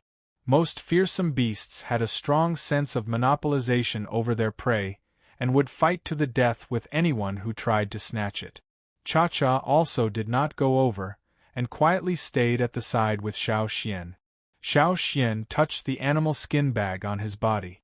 There were 2 small pieces of jerky, and they were a little hard. He gave one to Cha-Cha and ate the other one himself. Cha-Cha looked at the jerky in Xiao Xian's hand and was a little hesitant. It did not like this kind of meat. However, in this place, it had no choice. It could only recover after eating something. Bang! A piece of bloody snake meat was thrown in front of Cha-Cha. Cha-Cha looked at the giant eagle that was still pecking at its food, and then looked at the fresh snake meat in front of it. It did not eat Xiao Xian's jerky. Xiao Xian retracted his hand and gnawed on the jerky while thinking. This giant eagle had a good heart. We're all old people like this.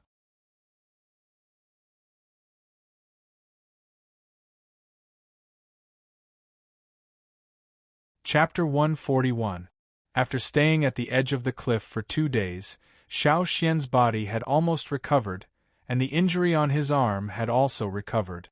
However, Cha-Cha's recovery ability was not as strong as Xiao Xian's, so it took him more than 10 days to recover. What surprised Xiao Xian the most was that the giant eagle had also stayed at the cliff for 10 days. It did not have a nest here, and it was just a passerby.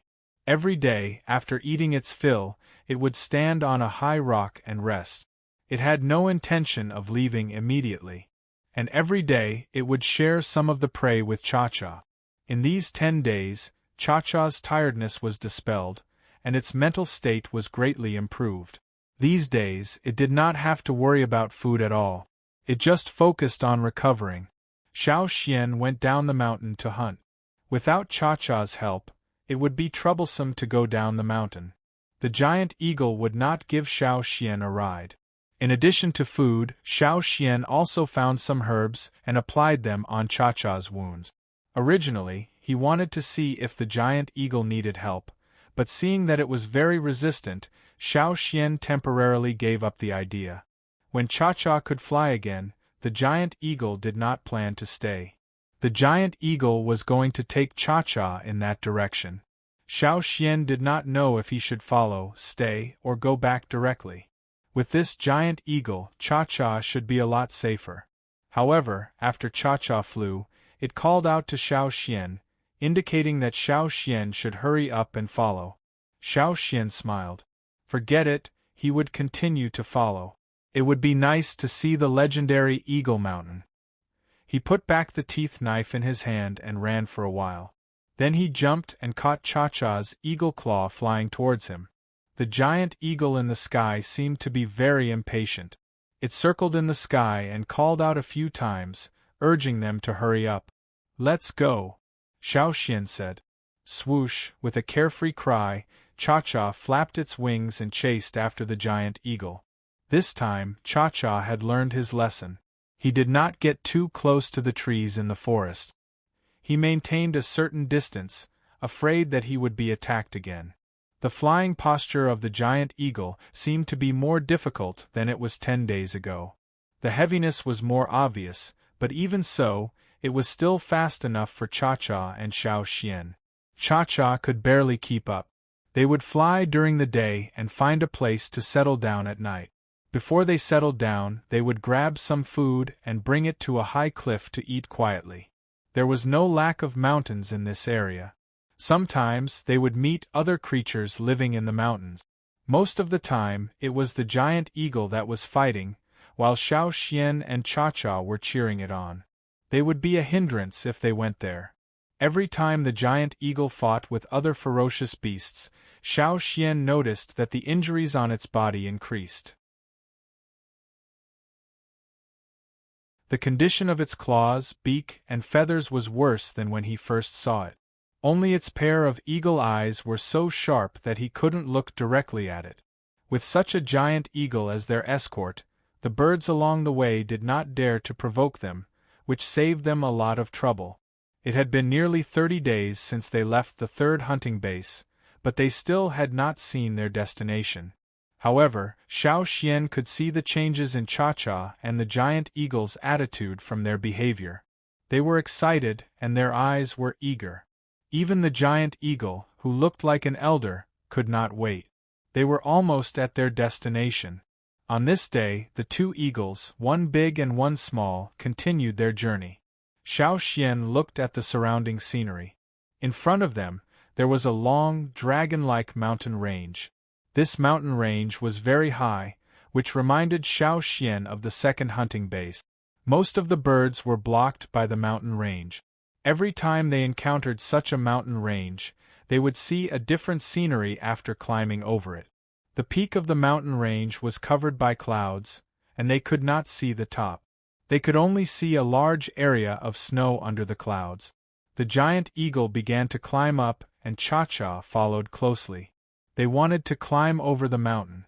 Along the way, they had climbed over many mountains, but this time, the challenge was even greater. The higher they went, the more difficult it was. It seemed that there was a force that pushed back any creature that flew up. After flying for a while, Cha-Cha was obviously tired, and it rested on a protruding rock. Cha-Cha, follow it and fly up. I will stop here. Xiao Xian touched the feathers on Cha-Cha's head and said, "Caw." Cha-Cha dodged Xiao Xian's hand, flapped its wings, and used its claws to grab the rock next to it. Are you being stubborn again? I will wait here. After thinking for a while, Xiao Xian asked again, will you come back? Cha-Cha answered and continued to grab the rock.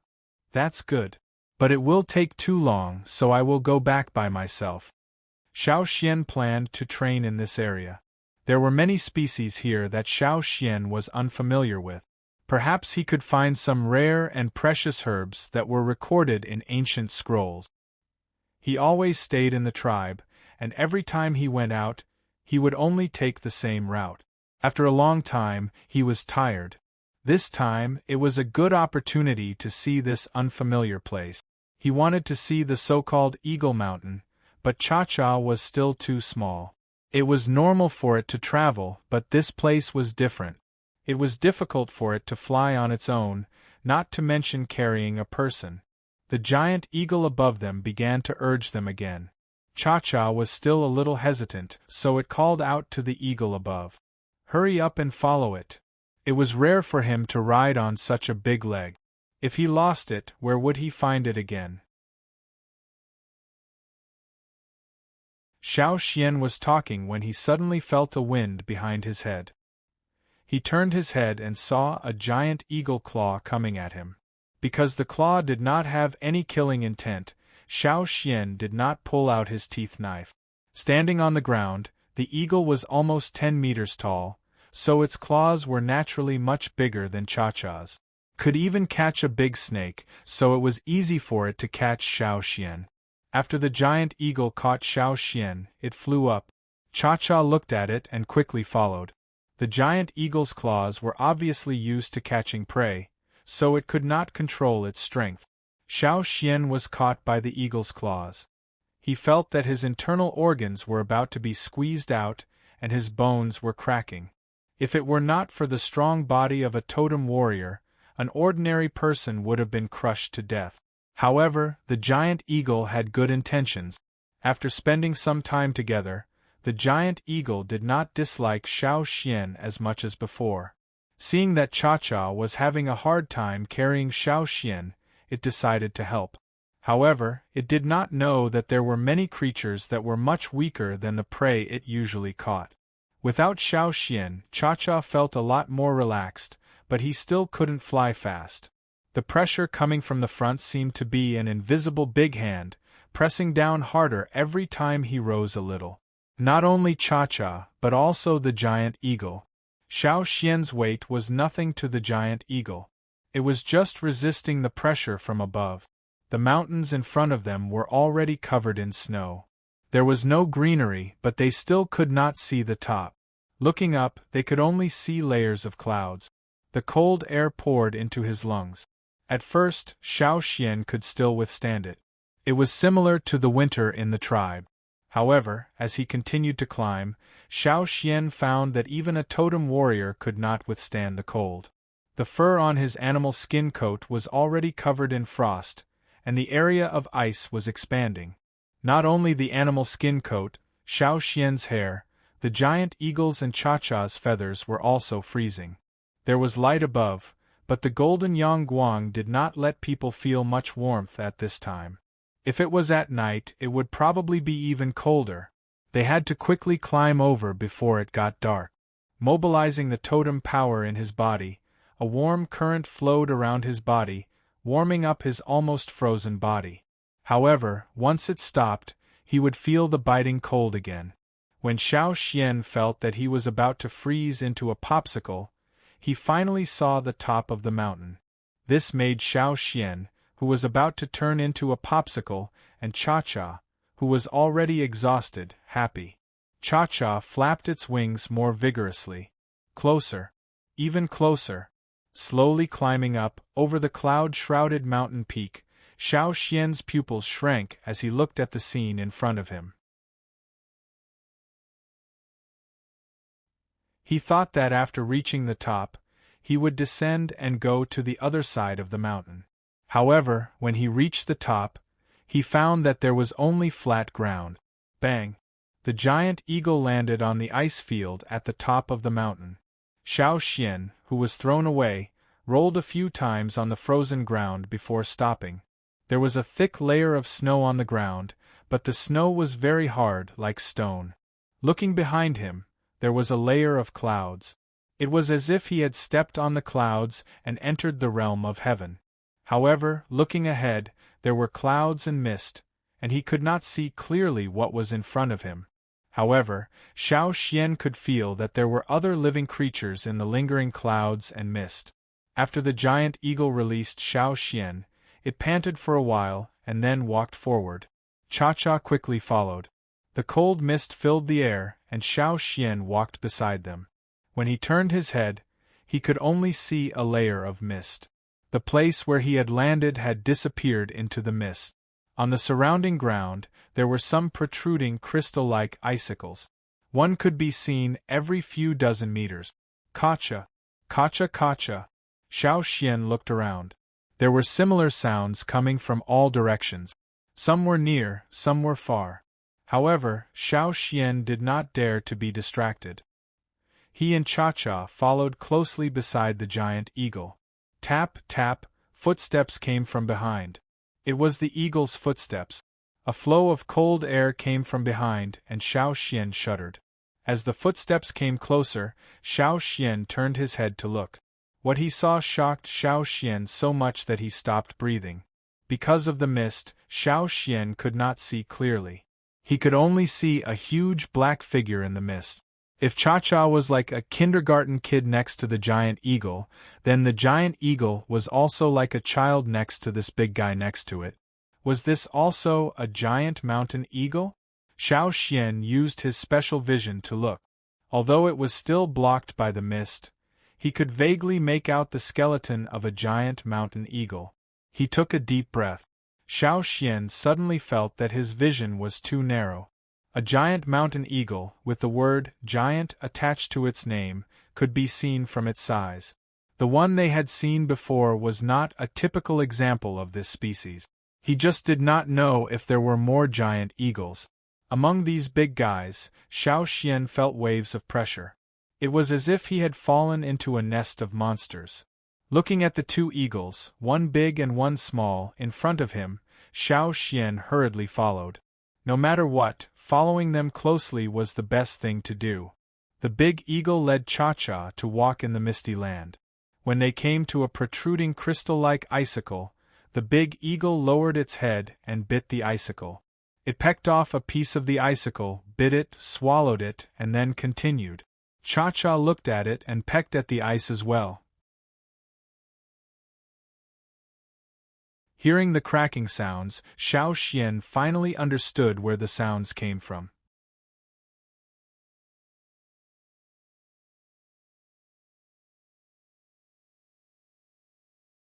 Chapter 142.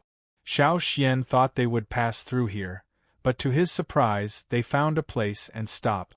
When they were hungry, they gnawed on the icicles next to them, and then continued standing there, as if they were waiting for something. The energy contained in the crystal-like icicles was not as pure as that of the fire crystals, and the energy stored in them was far less than that of the fire crystals. However, these icicles were the food that kept the giant mountain eagles alive. Xiao Xian pried a piece off with his teeth knife and tried to bite it. It was too hard and barely edible. However, compared to the giant eagles, Xiao Xian could only scrape off a little bit. Although the icicles were cold, and Xiao Xian's hairs shivered when he bit them, the energy he gained from the icicles enabled Xiao Xian to operate his totemic power for a longer period of time. That was why he did not freeze to death. It was no wonder that Cha-Cha was not afraid of the cold at all, even when it was winter in the tribe. Compared to the extreme cold here, the winter in the tribe was too warm for the giant mountain eagles. In the following days, Xiao Xian saw many more giant mountain eagles, except for the giant figure he saw when he first arrived on the frozen plateau. Some were as big as the eagle that brought them here, and some were several times bigger than the one that shocked Xiao Xian on the first day. Was this the giant mountain eagle mentioned? Was this the Eagle Mountain? Xiao Xian guessed. These giant mountain eagles came here as if they were going to the market, but they were not in a hurry to leave. None of them fought with each other, and they all waited here obediently. Even Cha-Cha, who was usually very energetic, became unusually well-behaved. Every day, he stayed close to the giant mountain eagle that brought them here. Ever since it hatched, it was the first time it came to such a place. Being able to find this place, and having a strong sense of longing, was completely due to the nature of its bloodline. Days passed, and Xiao Xian did the same thing every day. When he was hungry, he would eat some ice like the giant mountain eagles. Then he would sit quietly beside the two eagles, one big and one small, and operate his totemic power to resist the cold. At first, Xiao Xian's teeth were chattering. The animal skin coat he wore was not thick enough to keep him warm. Xiao Xian's face was pale, and his breathing was slow. At night, he shivered all over and could not sleep. He felt like he was about to become one with the icicles. All he could do was operate his totemic power over and over again. Cha-Cha was not much better than Xiao Xian. It was the first time it's faced in such a harsh environment, and it's not fully adapted or mentally prepared. In contrast, the big eagle beside him and the other giant mountain eagles around him were like old monks in meditation, as if they could not feel the cold. They were already used to it. At first, Cha-Cha wanted to squeeze under the giant eagle's wing to get some warmth, but it was mercilessly pushed aside. It could only stay close to Xiao Xian. They were in the same boat, shivering in the cold fog. Gradually, Xiao Xian began to adapt. Even when he was sleeping, his totemic power would operate on its own, tirelessly warming up his almost frozen body again and again. Cha-Cha was worthy of being a giant mountain eagle. Even if it was not used to it at first, it was getting a lot better these days. Xiao Xian used his teeth knife to carve a mark on an icicle next to him, to record the number of days that had passed. During this process, Xiao Xian found that these icicles could actually grow on their own. The mark that was carved 20 days ago had risen a little after 20 days, and the icicles had also become thicker. The bite and gouge marks made by the two eagles and Xiao Xian were gradually becoming shallower. No wonder those giant eagles could still see so many icicles on the ground. They could grow on their own. What a strange place. Ta, ta, ta, ta. The sound of footsteps came. It sounded like a giant eagle, but its footsteps were slightly heavy. As the footsteps came closer, the effect of the fog became a lot fainter. The tall figure walked past Xiao Xian, which allowed Xiao Xian to see its body clearly. However, he could only see its claws clearly. Above that, the fog still blurred his vision. He could not see the upper part of its body clearly. This should be a very old eagle. Perhaps it used to be an overlord. It had challenged the threats of nature countless times, and had been provoked by its own kind and other beasts. It had once ruled the sky and soared in the sky. But now it was old. Its sharp claws had become blunt, and there were many fragments on its toes, as if they were about to fall off. Its feathers had become sparse, and there were many wounds on its legs, big and small, of different depths. This situation was very similar to the giant eagle that brought them here. The giant figure walked past them at a close distance. Its claws could easily cover Cha-Cha under its feet. When it walked past, its wings shook, making Xiao Xian feel that the sky above his head was dark for a moment, completely blocking out the light. Cha-Cha and the giant eagle raised their heads to take a look. Then, they withdrew their gazes and continued to be in a daze, perhaps deep in thought. The giant figure gradually walked away until it completely disappeared in the fog.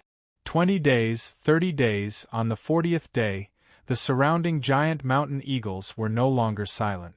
They began to become active. Sometimes they would call out a few times, and there would be a series of echoes from other places. These days, more and more mountain eagles came to the ice field. Every day, Xiao Xian could see figures of different sizes passing by. There was a small eagle about the same size as Cha-Cha. Probably came with its parents. It walked next to the two giant figures. When it saw Xiao Xian, it curiously approached him, but was called back by its parents. The fog was thinning. Yang Guang passed through the fog and gradually became clear. On this day, when the sun rose and shone on the high ice field, Xiao Xian found that the fog around him had completely dispersed. Around him, there were many figures of different sizes. The small ones were about the same size as Cha-Cha, and the big ones were as big as mountains. One by one, they completely blocked Xiao Xian's vision. Xiao Xian was among them. He was like an outsider who had intruded into this huge group. He was so small that the giant eagles did not even bother to look at him.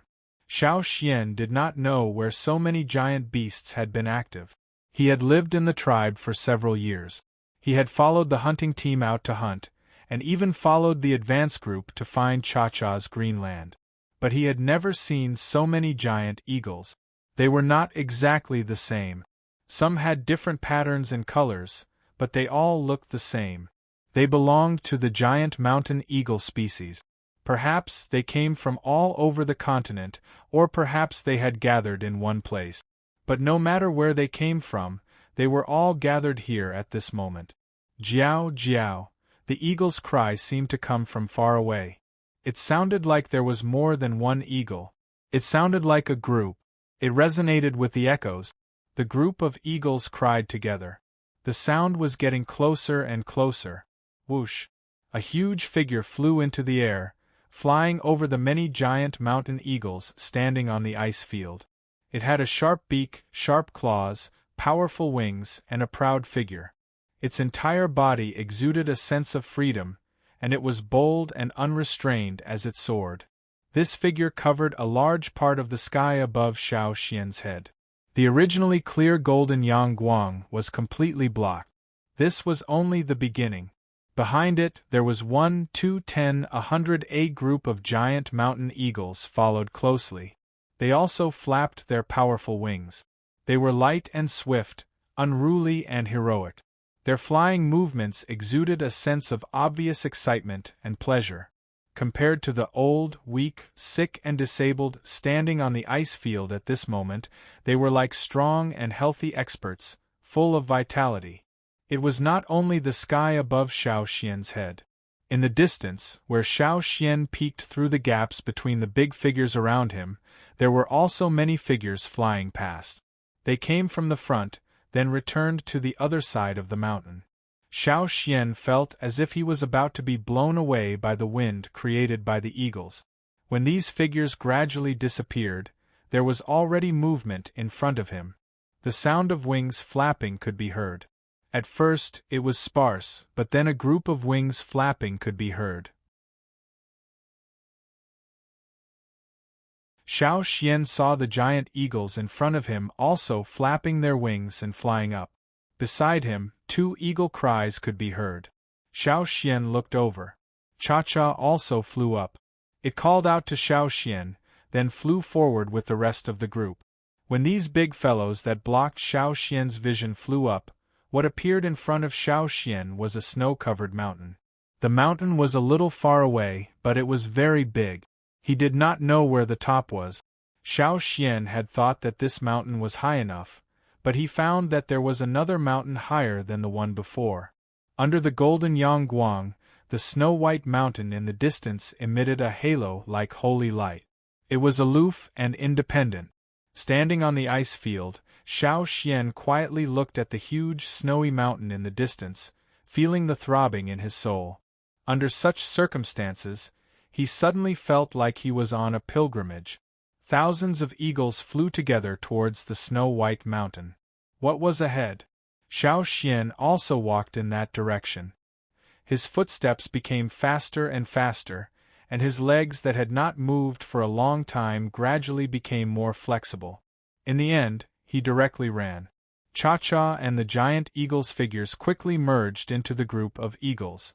There were too many of them, and it was impossible to tell which was which. Xiao Xian followed the group of eagles forward.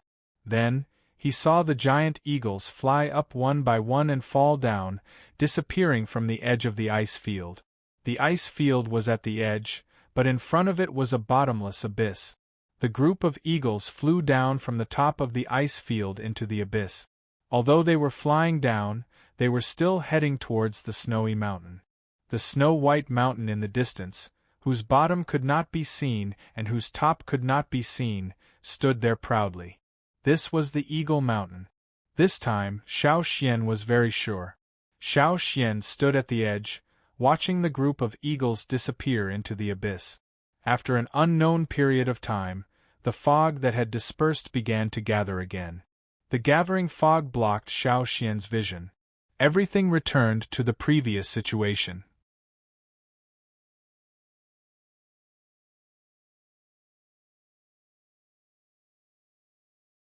Chapter 143. Xiao Xian was the only one left on the vast ice field. It was very quiet all around. Although the surroundings were usually covered in fog and he couldn't see far, from time to time he could still hear the cries of eagles of different sizes, or the sounds of giant beasts walking back and forth, or the sounds of them gnawing on the icicles. But now, the sounds that he had heard every day in the past had all disappeared. Xiao Xian had a feeling of isolation. However, even without those giant eagles, he still wanted to take a good look at the ice field. After coming here, he didn't dare to wander around because of the giant eagles. Now that the eagles had flown away, he didn't have to worry about them. Even if his vision was limited, he had already memorized the rough terrain within his field of vision while the fog was dispersing. As long as he was careful, there shouldn't be any problems.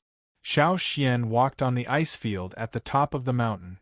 Because of his usual habit, he walked very quietly, and now that the surroundings were very quiet, Xiao Xian subconsciously slowed down his movements.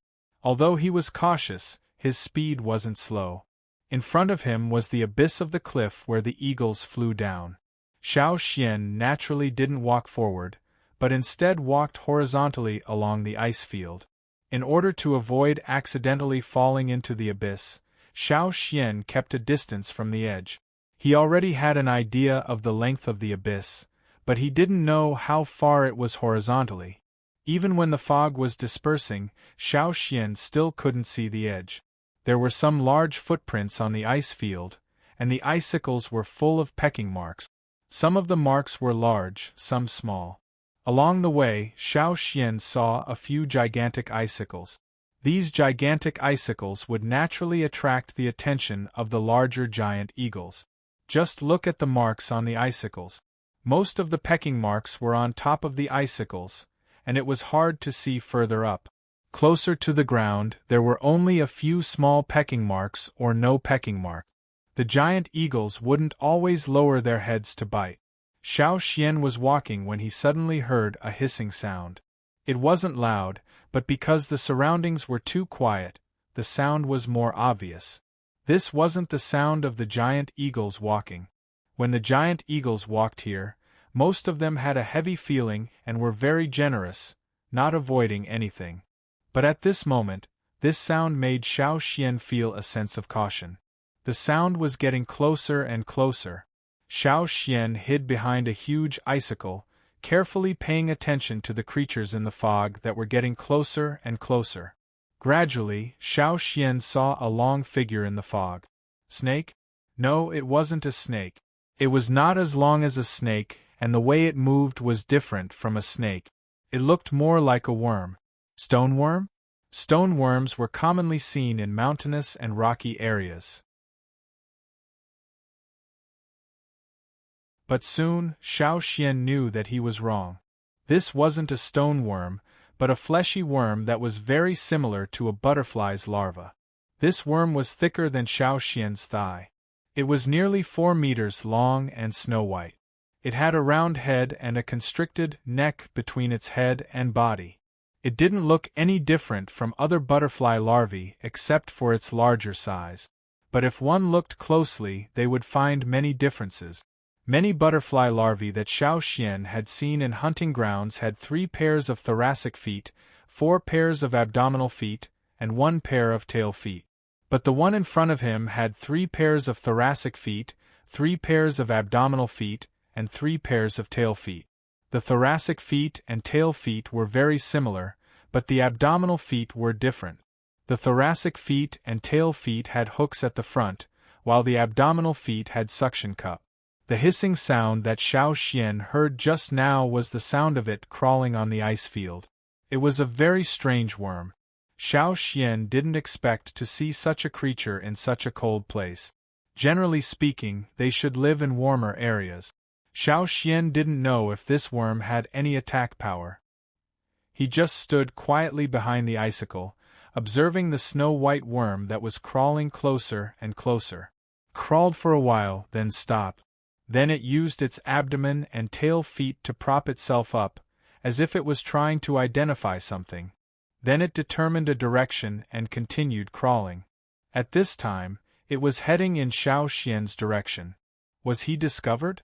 Xiao Xian was vigilant, his hands silently reaching for the hilt of his sword. But the worm stopped in front of the icicle, and then Xiao Xian heard a small crunching sound. Feeling the vibration from the icicle, Xiao Xian knew that the worm was gnawing on the icicle. Its target was only the icicle, and it didn't notice Xiao Xian. Xiao Xian and the worm, one was on one side of the icicle, the other was on the other side. Xiao Xian didn't stick his head out to observe. He just relied on his hearing and the vibration from the icicle behind him to judge the worm's general behavior. The crunching sound lasted for about 2 hours. The worm changed its location and went to look for other icicles. Xiao Xian quietly followed. Sometimes, without the icicle's cover, as long as Xiao Xian was careful, the worm wouldn't notice Xiao Xian. In its eyes, it didn't seem to care about anything else. It was only focused on looking for food. Xiao Xian found that the worm chose the thick icicles. Because the thick icicles were mostly long, the larger giant eagles gnawed on them. Most of them were gnawed on the top of the icicles, and the ones near the ground were rarely gnawed. And the worm's target was the thick icicles near the ground, where the giant eagles didn't gnaw on them. Was it a neat freak, or was it afraid of the smell left behind by the giant eagles? Xiao Xian didn't know. However, after figuring out its preferences, Xiao Xian became more skillful when following it. Looking at the traces left by the worm on the icicles, Xiao Xian found that the worm ate much faster than he did. Its bite force didn't lose out to the giant eagles. It was just that each bite was very small and it ate quickly, so the crunching sounds were very dense. When the surrounding light became dimmer and dimmer, and it was almost dusk, the worm stopped looking for food and went back to where it came from. Xiao Xian still followed it. The further they went, the thinner the fog became. There was basically no fog in the ice field. At this time, Xiao Xian could see the white worm more clearly. Where did it come from? Where was it going now? When the worm reached the edge, it arched its slender body, then moved along the steep slope, stretching the front part of its body downward. Then it moved the back part of its body so that the two ends touched. When it moved, it bent and stretched, looking like an arch bridge. Its hooked thorax and tail feet were tightly hooked on the ice and rocks, so that its body wouldn't slide down the steep slope. Xiao Xian looked down. The worm's movements were very fast and stable. For it, such a steep slope was like flat ground. Looking at the sky, Xiao Xian didn't follow it down. Instead, he turned back and leaned against an icicle. After eating some ice, he fell asleep. The next day, Xiao Xian saw the white worm again. It followed the same path as yesterday and crawled back to the ice field, starting the same journey to find food. Xiao Xian continued to follow it. Xiao Xian didn't see any other creatures on the ice field. It was rare to encounter such a strange creature, so Xiao Xian planned to observe it more. Every day, not long after the sun rose, the white worm would climb up the ice field and look for the thick icicles that hadn't been pecked by the giant eagles. It would gnaw on 1/3 of each icicle's cross-section, but it wouldn't break the icicle. After observing the white worm for 5 days, Xiao Xian decided to follow it down the mountain to take a look. Xiao Xian could handle such a steep slope. The situation on the steep slope was much better than on the ice field at the top of the mountain.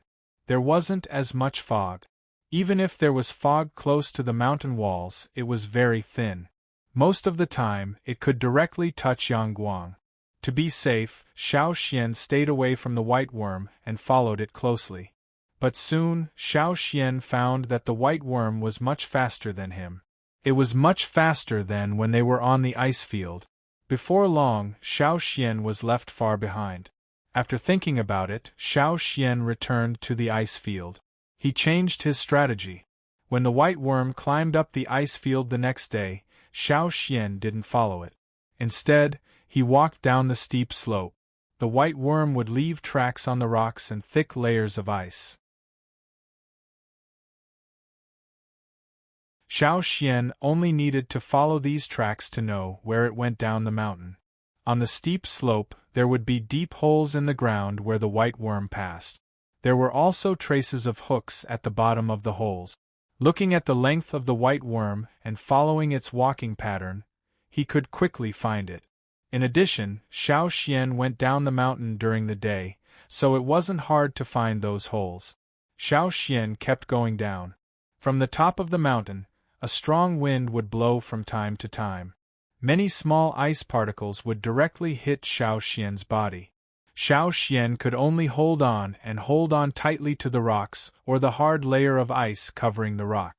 If he was careless, he would directly fall. If he fell from here, he would undoubtedly die.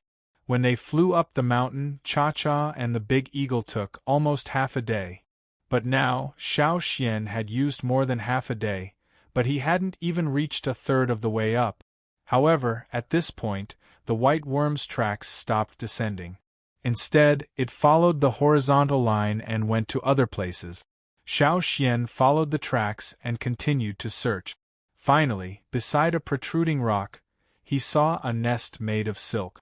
Xiao Xian knew that some meatworms would spit out silk and sew the two sides of leaves together to build a leaf nest. Or they would pull a layer of silk in a sunken area to build a simple nest. When they rested, they would hide in such a nest. When it was time to move, they would come out and look for food. In the few hills around the tribe, this kind of situation was often seen. Sometimes, when one peeled off a rolled-up leaf or a folded leaf, one would find a worm hiding inside. And now, what Xiao Xian saw was the white worm's nest. The silk was very transparent.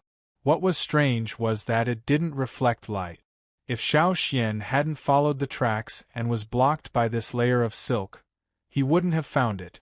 After touching and pulling it, Xiao Xian's first thought was that this kind of silk was perfect for making trap.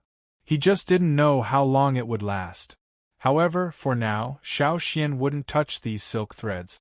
He would first observe the white worm. Otherwise, it wouldn't be good to alarm it.